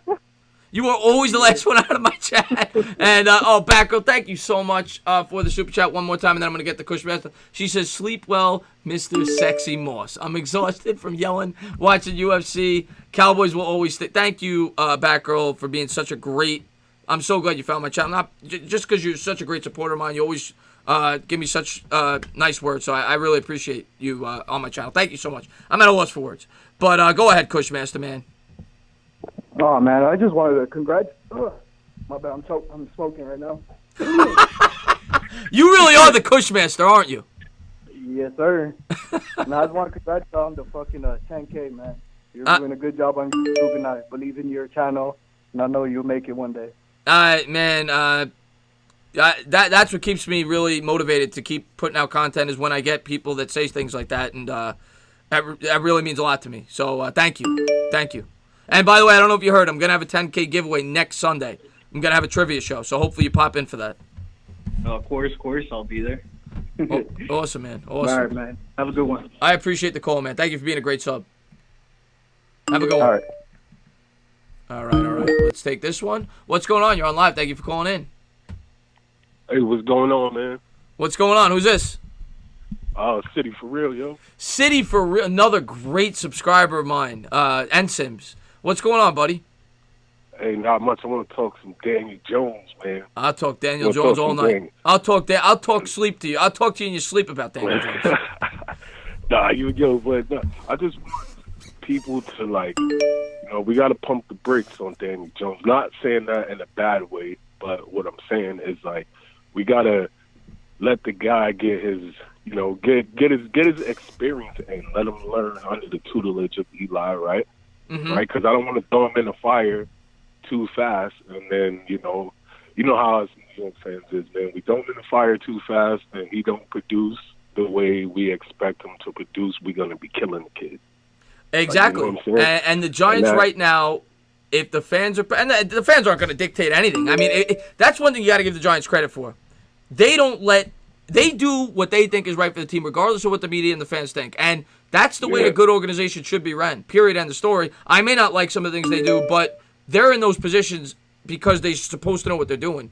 But the Giants are in a great situation right now in terms of the quarterback position because you have hopefully a good quarterback at Daniel Jones, and he could learn under a guy that was successful here for 15 years. Who better to learn under? So why circumvent that? Why not at least half a season learn under the guy that's been doing it here for 15 years? That's what I'm saying, because I'll be seeing a lot of guys be talking about, they need to start him over Eli and all of this and all of that. And it's like, nah, bro, pump the brakes.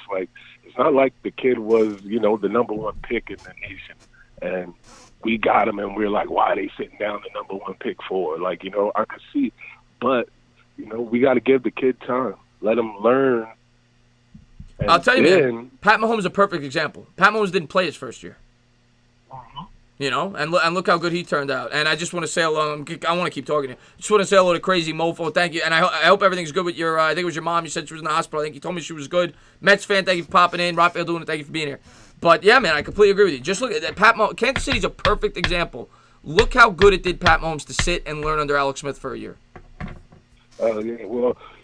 Love what you do. Love the channel. You already know that. And I'm going to get back to watching, man. Man, I just want to say, man, thank you so much for being such a great supporter of my channel. It doesn't go unnoticed. Thank you. Sure, you already know. All right, buddy. Have a good one. Yeah. Great supporter of mine. I really appreciate it. And what's going on? You're on live. Thank you for calling in. Chris, how you doing, buddy? Well, I got two people on at the same time, I think. Do I got two people on at the same time? Go ahead and talk. Yeah, it's me. How you doing, buddy? I know we got Mark Israel. Yes, you do. You got Cushman. Cushman, do me a favor, hang up. I'll take your call next. I don't want to have two people on at the same time. That's fine. Yeah. What's up? Tell Mark Israel what's up, and Bobby Woodruff for life. All right. Mark, what's going on? I love Mark Israel, one of my best callers. If you guys are new and you haven't heard him, you're about to be entertained. What is going on, Mark?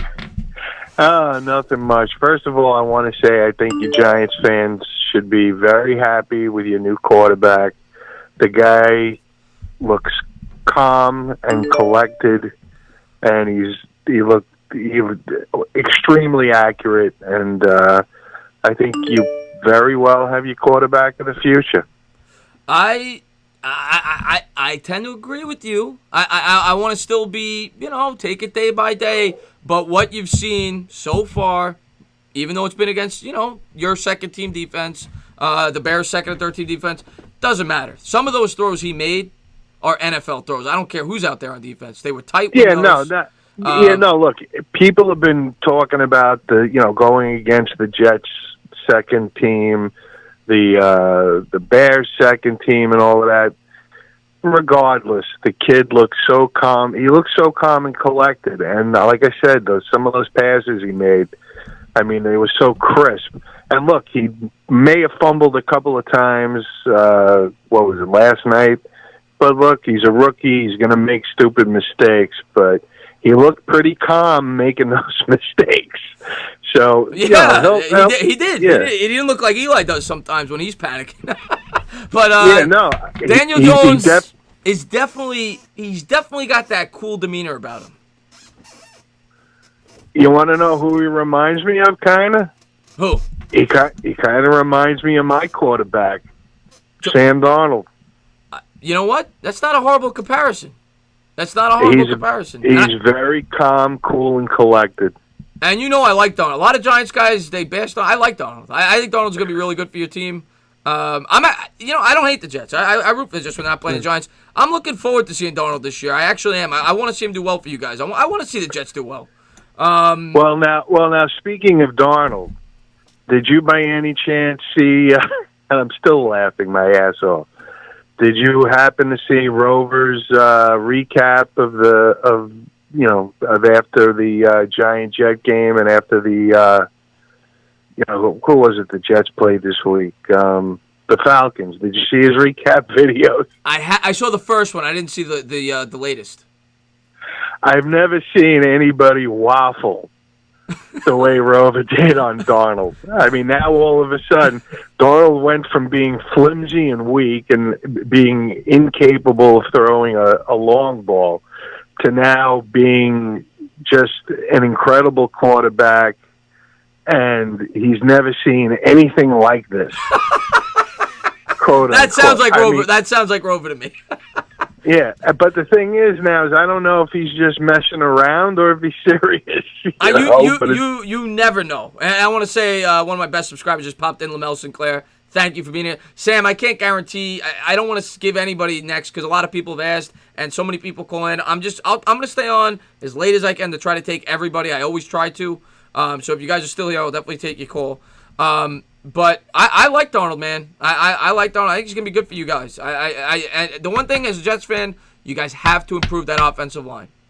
Two things. We lost one of our starting linebackers for the year, which is going to be a big hit.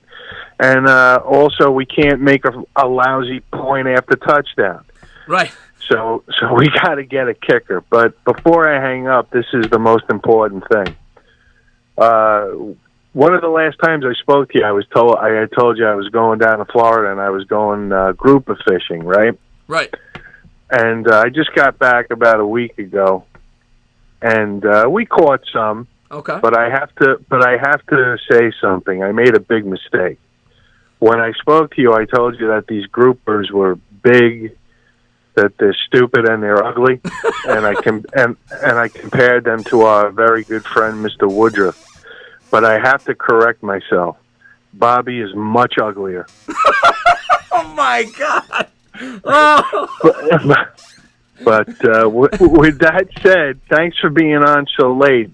So, because I'm a night owl, and this is pretty cool. So I appreciate it, Mark. Mark always tries to get underneath Bobby's. And go Giants, beat the AFC East except the Jets. All right, Mark, man, thank you so much for the call. You're a great supporter of mine, and it's all in good fun. It's all in good fun, man. Mark, thank you for the call, buddy. Thank you for the call. Have a good night. All right, have a good one, my man. Mark, he doesn't hate Bobby. It's all in good fun. And I got a super chat there. I'm gonna get to that in a second. Let me just pick up this call real quick. 1 second. I just want to read the super chat real quick, and then I'll get to you, buddy. Dire Giants fan, great supporter of mine. He says a lot of Giants fans have us going 5-11, which would probably mean top 5 pick and $75 million in cap space. I can't. Dire Giants fan, if we finish that poorly again, we're gonna have another high pick and 75 to probably more like a 90 million, depending on the cuts we make in cap space. We're gonna have a lot to spend on next year's team. What's going on? You're on live. Sorry about that. White chocolate? That's who I thought it was. I just wanted to make sure. Isaiah, I love this guy. Are you going to be there tomorrow with Sim? Monday, rather, with Sim? Monday, building the court? Sim is going, he's going to be in Manhattan for a commercial, he said. Oh, I might go out there and visit him. Yeah, I'll do that. Yeah, 'cause I think I'm going to go up there, go to Manhattan that day, at least for a couple hours and hang out with him. So, but then I gotta hug you and kiss you then when I see you.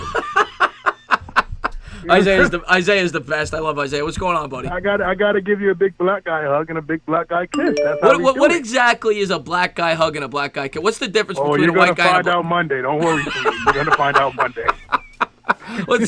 What's going on, buddy? What's going on? Oh, nothing much, man. Talk a few sports with you before you go. Listen, man. I love D8. That's the nickname for me. D8. That's the guy's nickname.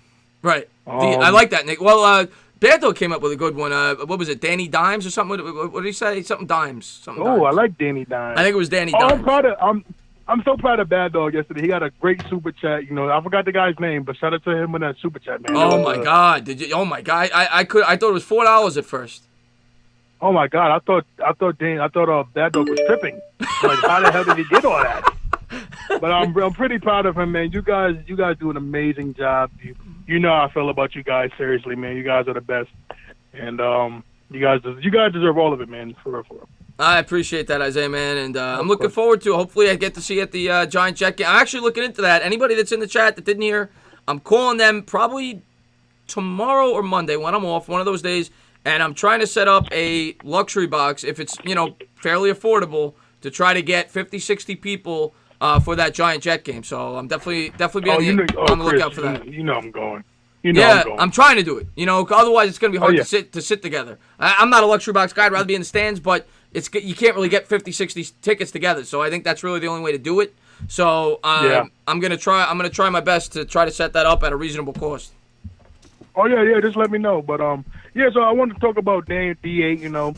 Listen, man, he's been. And I know I'm taking all this with a grain of salt because, again, they're facing third and fourth stringers, but you gotta be admitting it. Daniel Jones is the best rookie quarterback out of all of them right now. So far, now I gotta be fair. So far, absolutely. But Haskins, I think, went up against some first team defenses, whatever, and Murray, same thing. But yeah, so far, when you look at the film through 2 preseason games, it's non-debatable. Daniel Jones has looked the best. Yeah, the only one that doesn't like Daniel Jones is Chris Carter, but he's an idiot. Oh my God, he looked like a complete idiot. He looks like a hater. Yeah, because we're trying. I don't know. Listen, I don't know what he's trying to, what narratives he's trying to pull against the Giants. But look, it's not working, buddy. He keeps proving you wrong. Daniel Jones is looking good. And I heard the other caller a couple calls ago. He's very optimistic. Like I'm as optimistic as you get. I'm kind of with you. What the Giants' record's going to be, the more 8-8, maybe. Listen, if we get lucky, we get the cards right, we can go 9-7, 10-6. I would love that. Mm-hmm. But I mean, listen, I hate to say it, and I hate to say this, but right now, I mean, that I have in the NFC Championship game, I'm gonna say this: the NFC Championship. I don't want to gas the Cowgirls' heads up. I mean, I do see the Saints and the Cowboys in the NFC Championship game, and I don't know which way that can go. I tell you, it's not a bad. I mean, obviously, I'm not rooting for that, but that's not a bad pick. Cowboys got a very good team over there, so I wouldn't be shocked at all. But I've been trying to jinx the Eagles a lot. People asking me what I think the Eagles are going to do, because all I hear about from Eagles fans on YouTube, the YouTubers, they're all telling me that they're this impeccable 14-2, 13-3. Eagles are going to go 19-0. They got nothing wrong with that team. Oh yes, 19-0.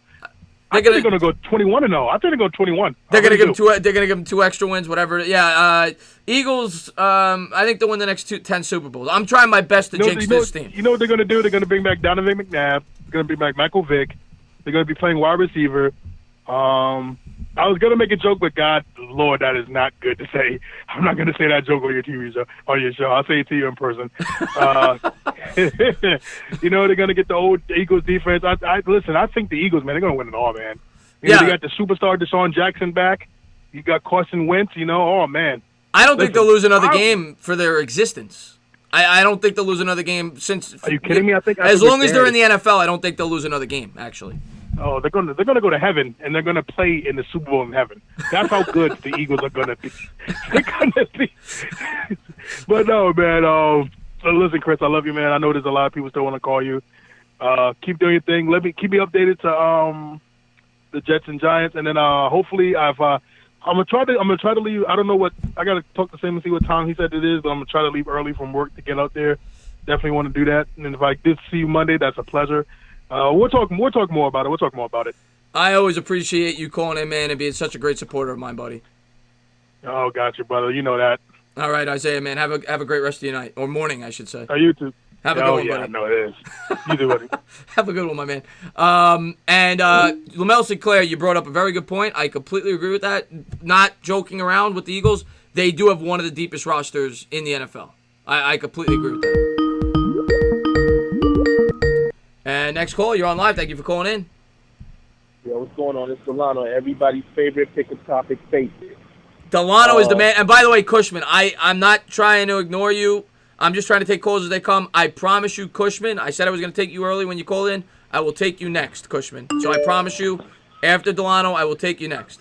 But, Delano, what's going on, buddy? Hey, what's going on? First off, I want to halfway apologize for I remember the calling that you did after we did the pick of Daniel Jones and how I went all the way in because Daniel Jones was an unknown. And I still felt like, you know, how do you bypass what you can see clearly from Dwayne Haskins at that time? Or Josh Allen. For Daniel Jones. Yeah. So, like I said, I'm only halfway apologizing because I still felt like, again, I had every right because I didn't see anything. We didn't see any pro days. We didn't see anything from the combine on Daniel Jones. I saw everything on Dwayne Haskins. It made all the sense in the world, you know, at that time to pick him. But I got to say, I am happy to be wrong. Oh, my God. I said it the next day. I made a video the next day when I was calmer, and I said, listen, I hope I look like the biggest fool ever. You know, that was my reaction. That's how I felt. I didn't hate Daniel Jones. I just didn't like where they picked him. But I hope this kid is the greatest quarterback who ever lived. I hope he makes me look like an absolute idiot for my reaction. I hope that we get 3 championship rings for 2 reasons. One, because I want to bypass the Patriots.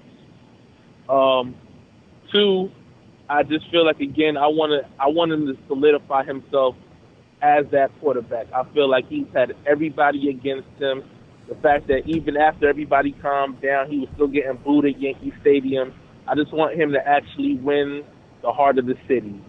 So, you know, I'm rooting for him. I'm hoping that he has a great season. I'm hoping he has a great career. And, you know, going forward, you know, I won't be as quick to react to the picks. Because Gettleman now looks like a genius. Gettleman? Only for this pick.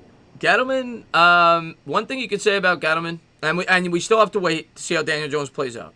But one thing you could say about Gettleman, you could question a lot of the things he's done. Some people are still definitely going to question the Beckham trade, even though I personally liked it. People are going to question things that he did. But when it comes to drafting, he's done a pretty damn good job.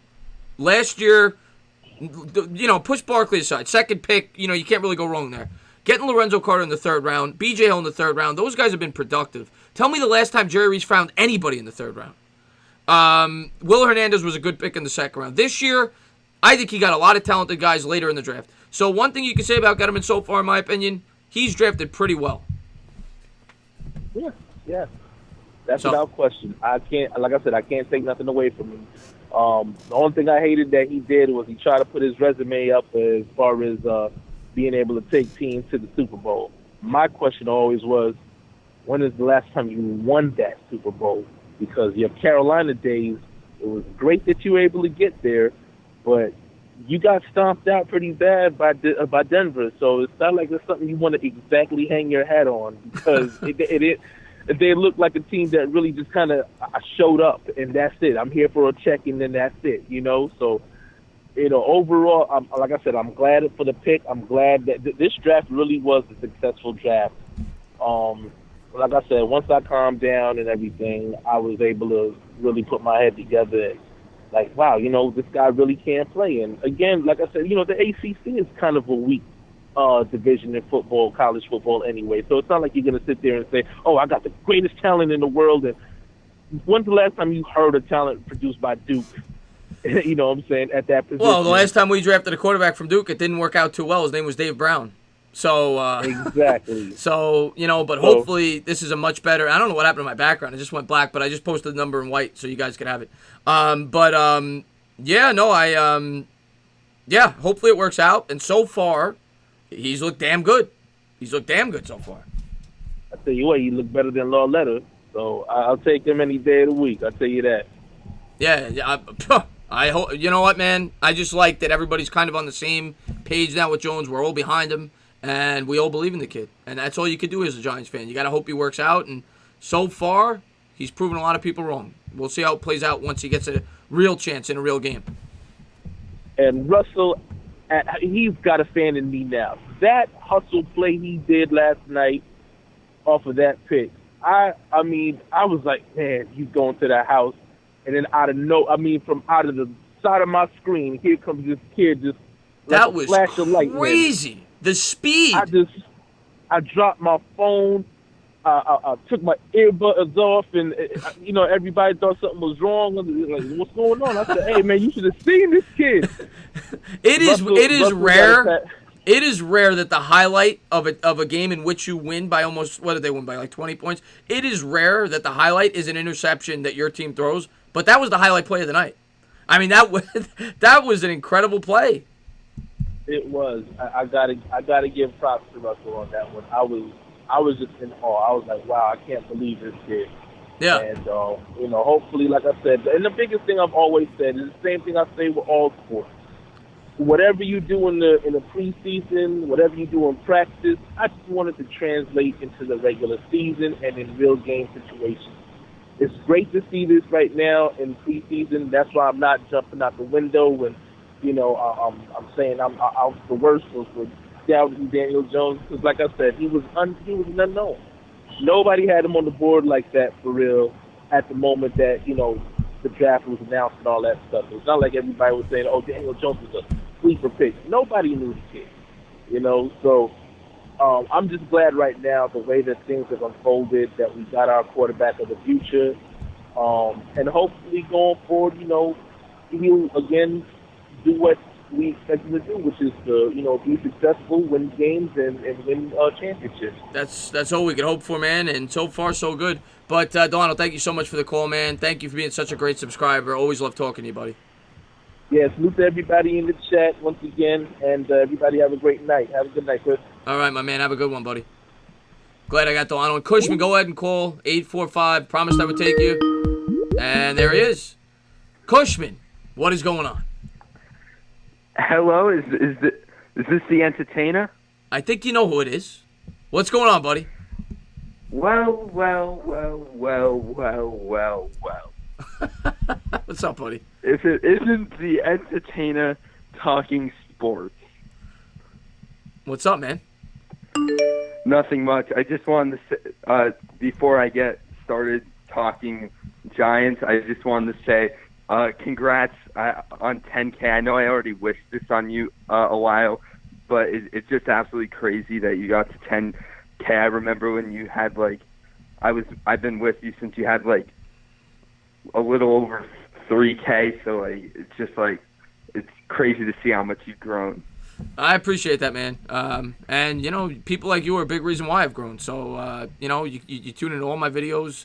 You show me a lot of support, and I could never say thank you enough, you know, to most of the people in here. So many great subscribers are in here right now. Joe Curry, Brandon Rogers, Rafael DeLuna's incredible. Delano's incredible. Lamel Sinclair's incredible. C Sports Show always tunes in when he can.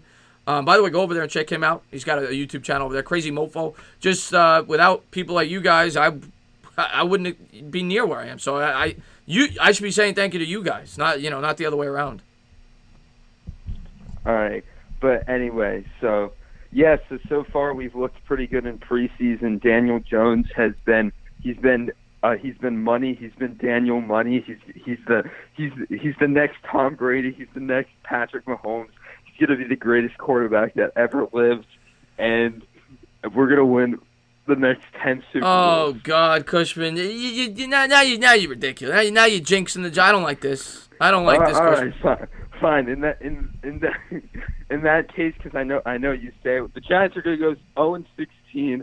We're the worst team in football, and we suck. I want everybody to think we're going to suck. I want all the Redskins fans, all the Eagles fans, all the Cowboys fans to say they're going to sweep us. We're going to finish last. I want everybody to sleep on us. Sleep on us. Sleep on us. Please sleep on us. Please. Yeah. But anyway, I think that we can play some competitive football, hopefully, at least a little bit. I agree with you. I don't think this team is going to be a pushover. I've been saying that for a while. I don't think they're going to be a pushover. I think they're going to fight. I think they're going to fight. Yeah, we did address a lot of the needs, obviously, on the team, and I'm excited for this year, actually.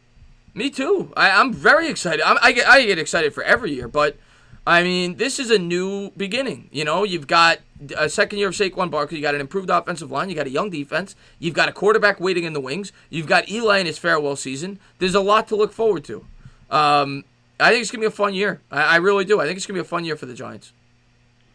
Yeah, I think I'm excited to see what the young defense can do, because I feel a lot of people are excited on the offensive line, and I am too. But I feel like it's a little bit more of a sure thing almost, because we bring in pieces like Zeitler, and Will Hernandez is just going to get better. So I feel more confident. But I'm kind of excited to see what the young defense can do with guys like B.J. Hill, Lorenzo Carter, obviously drafting guys like DeAndre Baker, Dexter Lawrence. So I'm excited to see what we can do on the defense end, because we obviously have lost a lot of pieces, but I'm just excited, I guess. I agree, man. I agree. A young defense that's hungry. Second year in the Betcher system. It's going to be a fun year to be a Giants fan, I think. I always go in every year excited, and I want to prove people wrong. I want to prove everybody wrong. I want to be the underdog, and I want my team to go out there and fight. That's all I ask for. I'm not saying make the playoffs, but I want you to go out there and fight. I want you to compete every game, and I want you to knock off some teams that people don't expect us to knock off. And I think the Giants are capable of doing that. Yeah, and I think that we're building ourselves for the future now. We're not trying to, like in the past few years, it's kind of felt like that we've gone into the year thinking we're going to be the team that just barely sneaks into the playoffs and loses in the wild card round. I feel like now we're building ourselves to the future. We're like, yeah, we still can still play some competitive football this year, but just that I feel like we've brought in we're starting to turn the page a lot. Like, this was a big off season when it just came to bringing in like new faces. Like, we let go. We traded Olivier Vernon. We let Landon Collins walk, and I just think it's starting to. They're setting the foundation. They're building the team the way they want to build it. That's what I was looking for. I just couldn't think of what I was trying to say. Yeah, they're improving the offensive line. They're getting some hog mollies up at the front. You know, whether it be Dexter Lawrence, whether it be B.J. Hill. They improved the secondary in the draft. They're building a foundation for Daniel Jones to succeed, and it's going to take a couple of years. Doesn't happen overnight. But this is the first year, second year in the process, because last year, obviously, Saquon Barkley's going to have a lot to do with the future, and Lorenzo Carter, and B.J. Hill, and Will Hernandez. Hernandez. Yeah. So, it's going to take a couple of years, but I think the Giants are going to get there. I think they're going to be a great football team in a couple of years, and I'm looking forward to enjoying the ride. Yeah, and as for the Eagles, only 19-0. You got to be out of your mind. They're going to go a solid 38-0 at least. Like the next 2 years, they're just going to win it all and win 2 Super Bowls, go undefeated in the regular season. The next year, maybe if they get unlucky, they tie 1 or 2 games. Maybe they have a tie. Maybe they have a tie in that third year, but they're still going to win the Super Bowl. You look at a team like the Eagles, and they have an elite generational talent. It's Jordan Howard. I already said I'm starting a petition to rename the Lombardi Trophy to the Peterson Trophy. I want that to happen before the end of this season. The Eagles deserve it. Yeah, Doug Peterson's the greatest coach ever, better than Bill Belichick. Yes. It's not even close. Yes. And then you look at, they bring in Josh McCown. He's the greatest backup quarterback ever. He can step in and be a top 5 quarterback in the league. Carson Wentz is the best quarterback in the league. Fletcher Cox is better than Khalil Mack and Aaron Donald combined. I don't even care what anyone else says. And they have a top 5 player at each position, and their second strings are at least top 10 at each position. And then they can even use the practice squad and just use it as the NFL Cushman. We get the gist, Cushman. We get the gist. It's 2:00 in the morning. I got to take a couple more callers. We get the gist. Sorry. Yeah, I get it. I love you, Cushman. I love you. Thank you for calling in, buddy. Thank you for calling in. All right, have a good one, my man. Have a good one, my man. Cushman, we get it. We get it. We get it. We get it. We get it. We get it. We get it. Love Cushman. Wentz over Mahomes, good one. Yeah. Cushman going too far, yeah. Well, what's going on? You're on live. Thank you for calling in. What's up, Chris? Is this Sam? Yeah. What's going on, buddy? How you been? Good. How are you? Man, pretty good, man. Good to talk to you, buddy. Brandon, I'm not gonna take. It's already 2 a.m, Brandon. I'm not gonna take second-time callers. I'm gonna take a few more first-time callers, and then we'll call it. I don't want to give everybody a chance to call in. But what's going on, buddy? So, I heard. You know how you were talking about maybe getting that luxury boxer? I forgot what it was called. Yeah, I want to get some way, shape, or form. I'm going to call up the Jets because it's a Jet home game, and I want to try to organize a way to have a group. Because the game's on November 10th, right? I'm pretty sure. Yes. That even though I know it's like almost 2 weeks off, my dad's birthday is on the 21st, so I'm thinking about maybe taking him there. Yeah. Yeah, man. I don't want to guarantee anything. I'm going to look into it. Regardless, I'm going to the game. I might not be able to sit with everybody if I can't get it organized a group seating, but maybe we can meet before the game or after the game because it's going to be like a 1 o'clock game. Maybe if it's more, maybe we go to a bar or something after because it's going to be hard to organize a big tailgate like that. But maybe we go to a bar or something after. I don't know. We'll figure it out. But I definitely want to do something and hang out with some of my subscribers and that'd be cool. Now, I wanted to call about free agency. Do you know how going into free agency we're roughly going to have around $80 to $100 million? Yeah, I think 80 to 90, $75 to $90 million. I think is what we're looking at. And so what I'm thinking, I was just looking at the free agency list a little bit, like today. What I saw is obviously there's Clowney on the market, but there's people like Jack Conklin who got turned down for his 5th-year deal. I think that'd be crazy to solidify the right tackle position because Mike Remmers isn't getting any younger. I made a video on that maybe 2 months ago, and I completely agree with you. Conklin is a guy, and he's coming off an injury. L.A. Lou, man, thank you so much, man. After to Cushman, 10-6 don't sound so crazy, do it? Yeah, you're right, L.A. Lou. But I completely agree. Conklin's a guy that the Titans did not extend because of his injury history. But if he proves to be healthy this year, he's going to probably hit the open market, and that is a guy, I mean, he was an All-Pro, I think, his first or second year in the league. Yeah. His rookie year out of Michigan, he was an All-Pro. Yeah, that's a guy you want to keep an eye on. And I was upset when the Giants didn't draft him. I remember on draft night, I wanted the Giants to draft him. I think somebody traded up and took him ahead of us, something like that. Yeah. We couldn't draft him. That was the year, I'm pretty sure, with Eli Apple. What happened was I forgot what pick it was. We were either going to take Leonard Floyd or Jack Conklin, and the Bears and the Titans traded up and got both of them before us. Yeah. 2 picks. And then the Giants panicked because they thought for sure one of those guys were going to be there. And then they just took the next guy on their board, which was Eli Apple, and we know how that worked out.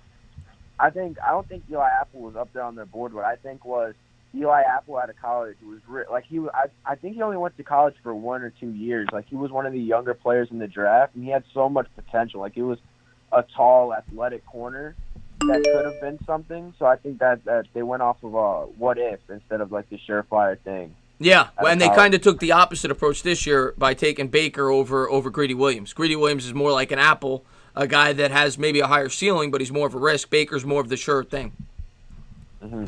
And what I was thinking is, so apparently what came out is the asking price for Clowney right now is they want offensive tackles or starting as a second-round pick.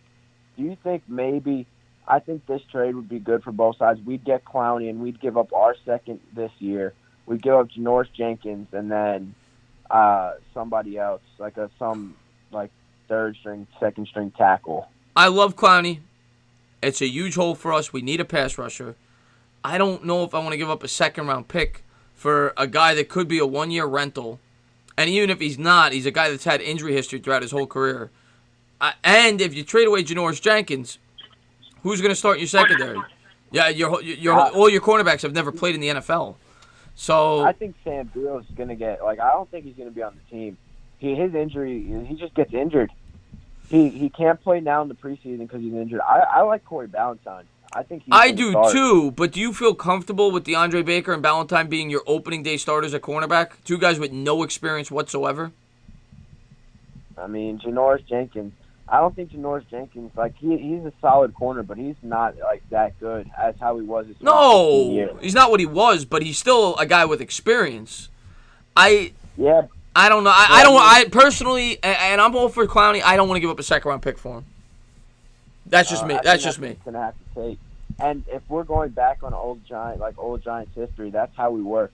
We got the pass rush, and that made the secondary look better. Now we can have a decent a pretty good secondary with young players. And then if we could have somebody like a Clowney rushing the passer, then we'd go back to old Giants football. They'd have less time, which would make them force the ball to the corners more, which could lead to more interceptions. It doesn't matter who you have there, really. I mean, but why not? This is my rebuttal to that. Why not just wait and sign him in free agency and keep your second-round pick? Because I doubt the Dolphins were going to get him for a second, but he said he doesn't want to play in Miami. He wants to go to a big market team, I think. So I think New York's up there and LA's up there. So I mean, there's never a thing that's saying what if he got traded to the Eagles, right? And he signed there. That we wouldn't want the Eagles to get him because that was one of the teams I heard that were a lot of. I don't get how the Eagles could sign him. I mean, that team's over the cap. I mean, it seems like they have more cap money than anybody else in the league. How would they sign him? Yeah, I don't know because it seems like the Eagles and the Cowboys, in my opinion, are in the same position because in a few years they're not going to be able to re-sign everybody, especially the Cowboys because they have to sign Zeke, Dak. They're even worse than the Eagles. But the Eagles have a bunch of old players that are making a lot of money. Oh, I agree. I think both those teams have a 2-year window, and then they're going to take a step back. I agree with you. I think the Eagles already did it. I think right now for the Eagles, even though a lot of Eagles fans might not like it, I think now they should They should start getting younger and rebuilding. I know they're a win now. They're not going to do. They're not going to do that. They're going to go for it. I don't think they're going to win. Carson Wentz might be one of the most injury-prone quarterbacks in the league. Other than him and Andrew Luck, and if he goes down, who are you going to start? McCown? They're not going to make it. I'm not. I mean, I kid when I say they're going 19-0. I don't believe in the Eagles as an unbelievable team this year, like a lot of people are saying. I think they're a good team. If you look at their O-line, I don't know if you paid any attention to it, but Andre Dillard has looked terrible, and their O-line hasn't looked that great. when I saw ESPN said they were one of the best, or they were the best offensive line and best receiving core in the league, I don't know what they were on. Yeah, I didn't get that whole when they were talking about the best. They have a good receiving core, especially when you include Ertz. But to say they're the best, there's a lot of good receiving cores in the league. I didn't get that. I didn't get that. They don't have any unbelievable wide receiver. I mean, the Vikings have a great receiver. There's a lot of teams. That was just the first team that came to my head. The top two that came into head is Atlanta and Cleveland. Atlanta's got a great receiving core, and yeah, Cleveland's got a great receiver. There's a lot. Yeah, I would not have the Eagles at 1, maybe top 6 or 7, but not number 1. Yeah. So, I don't know. I just the Cowboys. They really. I'm really happy if they give Dak Prescott $40 million. Well, they can't do that. They're not going to do that. They're not going to do that. I mean, honestly, if I were them, I'd try to trade Dak at the end of the year before his contract is up. You trade him, your first-round pick, try to trade up into the draft and get one of the corner or quarterbacks this year. I'm not. In all honesty, this is what I would do if I was the Cowboys GM, and they're not going to do this. They're going to sign Dak. They're going to give Dak $33 million. But if I was the Cowboys general manager, I would say, you know what? Go ahead. Test the open market. Because no one but the Cowboys is going to give him $34 million a year. I'm sorry. If you look at the teams out there that need a quarterback, who's going to give him $34 million? I know he's a solid quarterback, but who's going to give him $34 million a year? I don't see it. So I don't know if you know this. Fitz Vegas said, I don't know if you know who he is. Yeah, I've seen his stuff. Yeah. He said he's basically like a kind of like a girlfriend. He does everything okay, but not perfect. Like you could go out and get someone better, but he could do it. Like if that makes any sense. Like he's a solid quarterback. He's a solid quarterback. He's like Alex Smith. Even though I probably think Alex Smith's a little bit better, he's like Alex Smith. He's not going to kill you, but he's not going to win games for you either. Mm-hmm. Yeah, I don't know. I don't like Dak Prescott. I think Amari Cooper made him a lot better than what he would have been last year because he can't throw the deep ball for nothing. He's an okay quarterback. I'm not gonna bash him, but he's nothing great. But I'm gonna let you go, buddy. It's 2:07. I'll see if I got 1 or 2 more first-time calls. If not, we're gonna call it a night. But Sam, thank you for being such a great supporter of my channel. Have a great night, Chris. You too, buddy. Have a good one.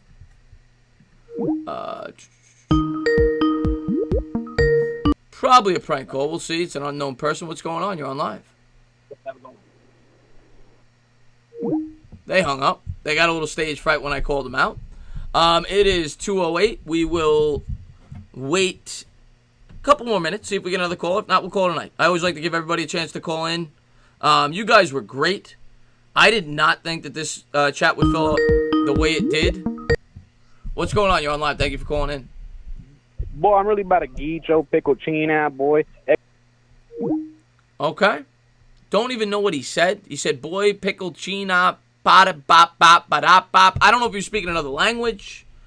But good job with that call. Good job with that call. A pickle sandwich? Did he say pickle sandwich? It sounded like he said pickle sandwich.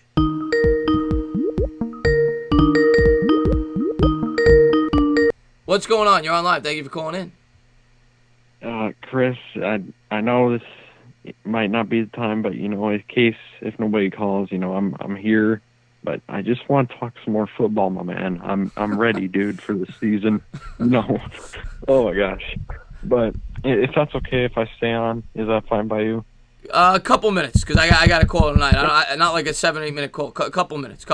Yeah. Just give me like 3-4 minutes. I just want to get my point across. So I just want to talk some NFC East real quick. I just want to talk about the Cowboys and Eagles a little bit for like their little rivalry this year.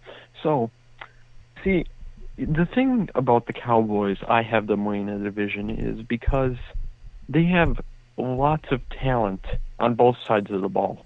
They have a tremendous O-line with Tyron Smith, Zach Martin, and they have Travis Frederick coming back.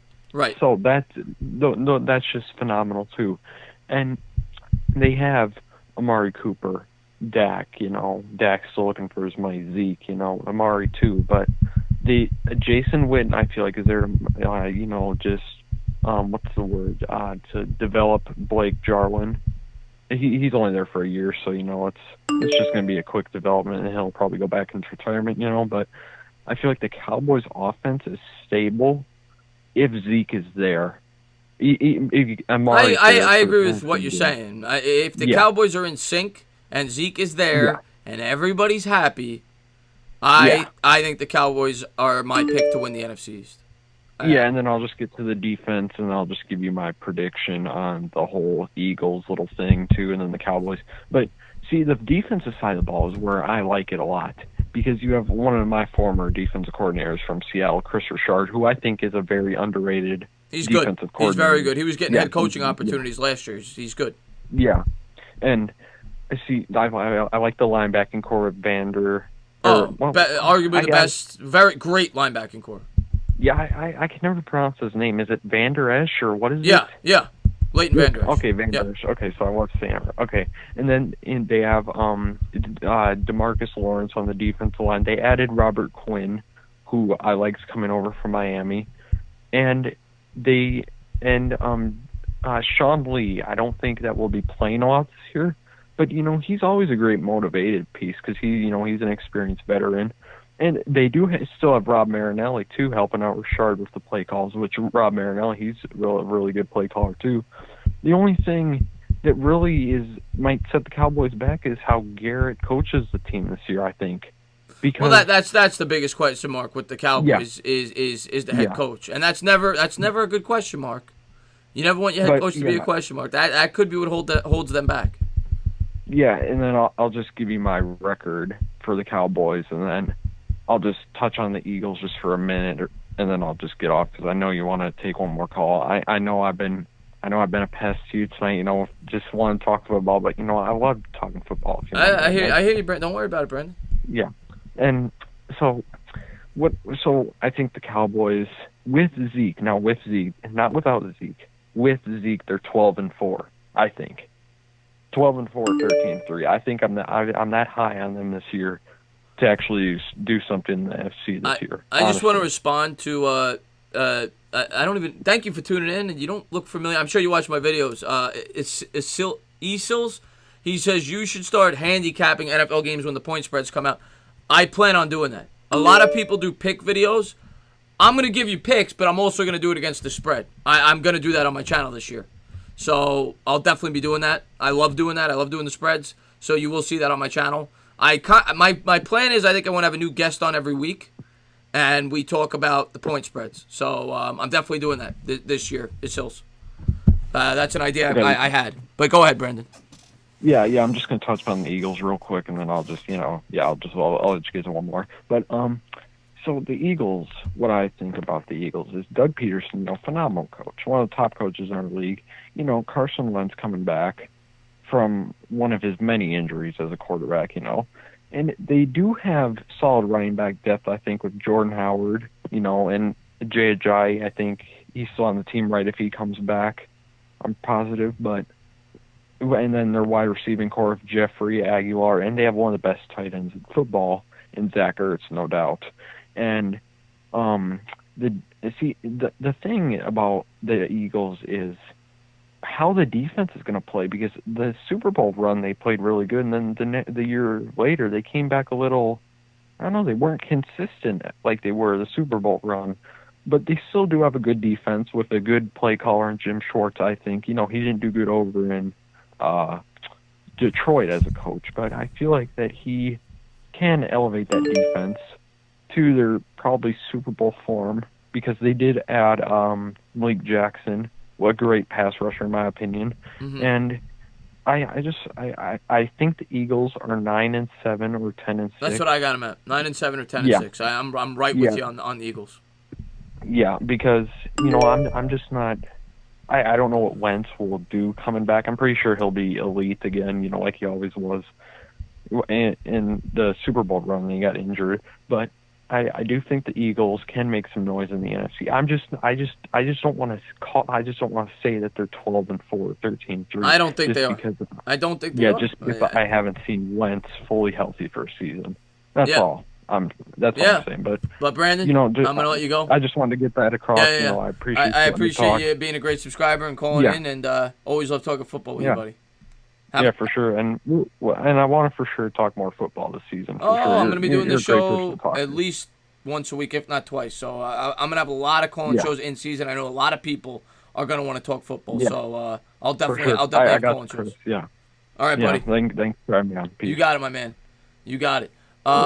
Sam Beal, third best corner on this team. We got to David. The thing with probably a prank caller. We'll see. 3, 2, 1. Go ahead. Okay. Sam Beal, he's got to stay healthy. Yeah, I think we're gonna call it a night, guys. I'm getting a lot of unknown callers, so I don't want to take a prank caller. But guys, Chad, Fantasy League, great question. I am so busy. I gotta figure it out. I'm gonna answer this guy off the air. But thank you guys for being a part of the stream. I do appreciate it, and I will see you guys soon. I had a great night tonight. Thank you guys for being a part of it. Have a good night.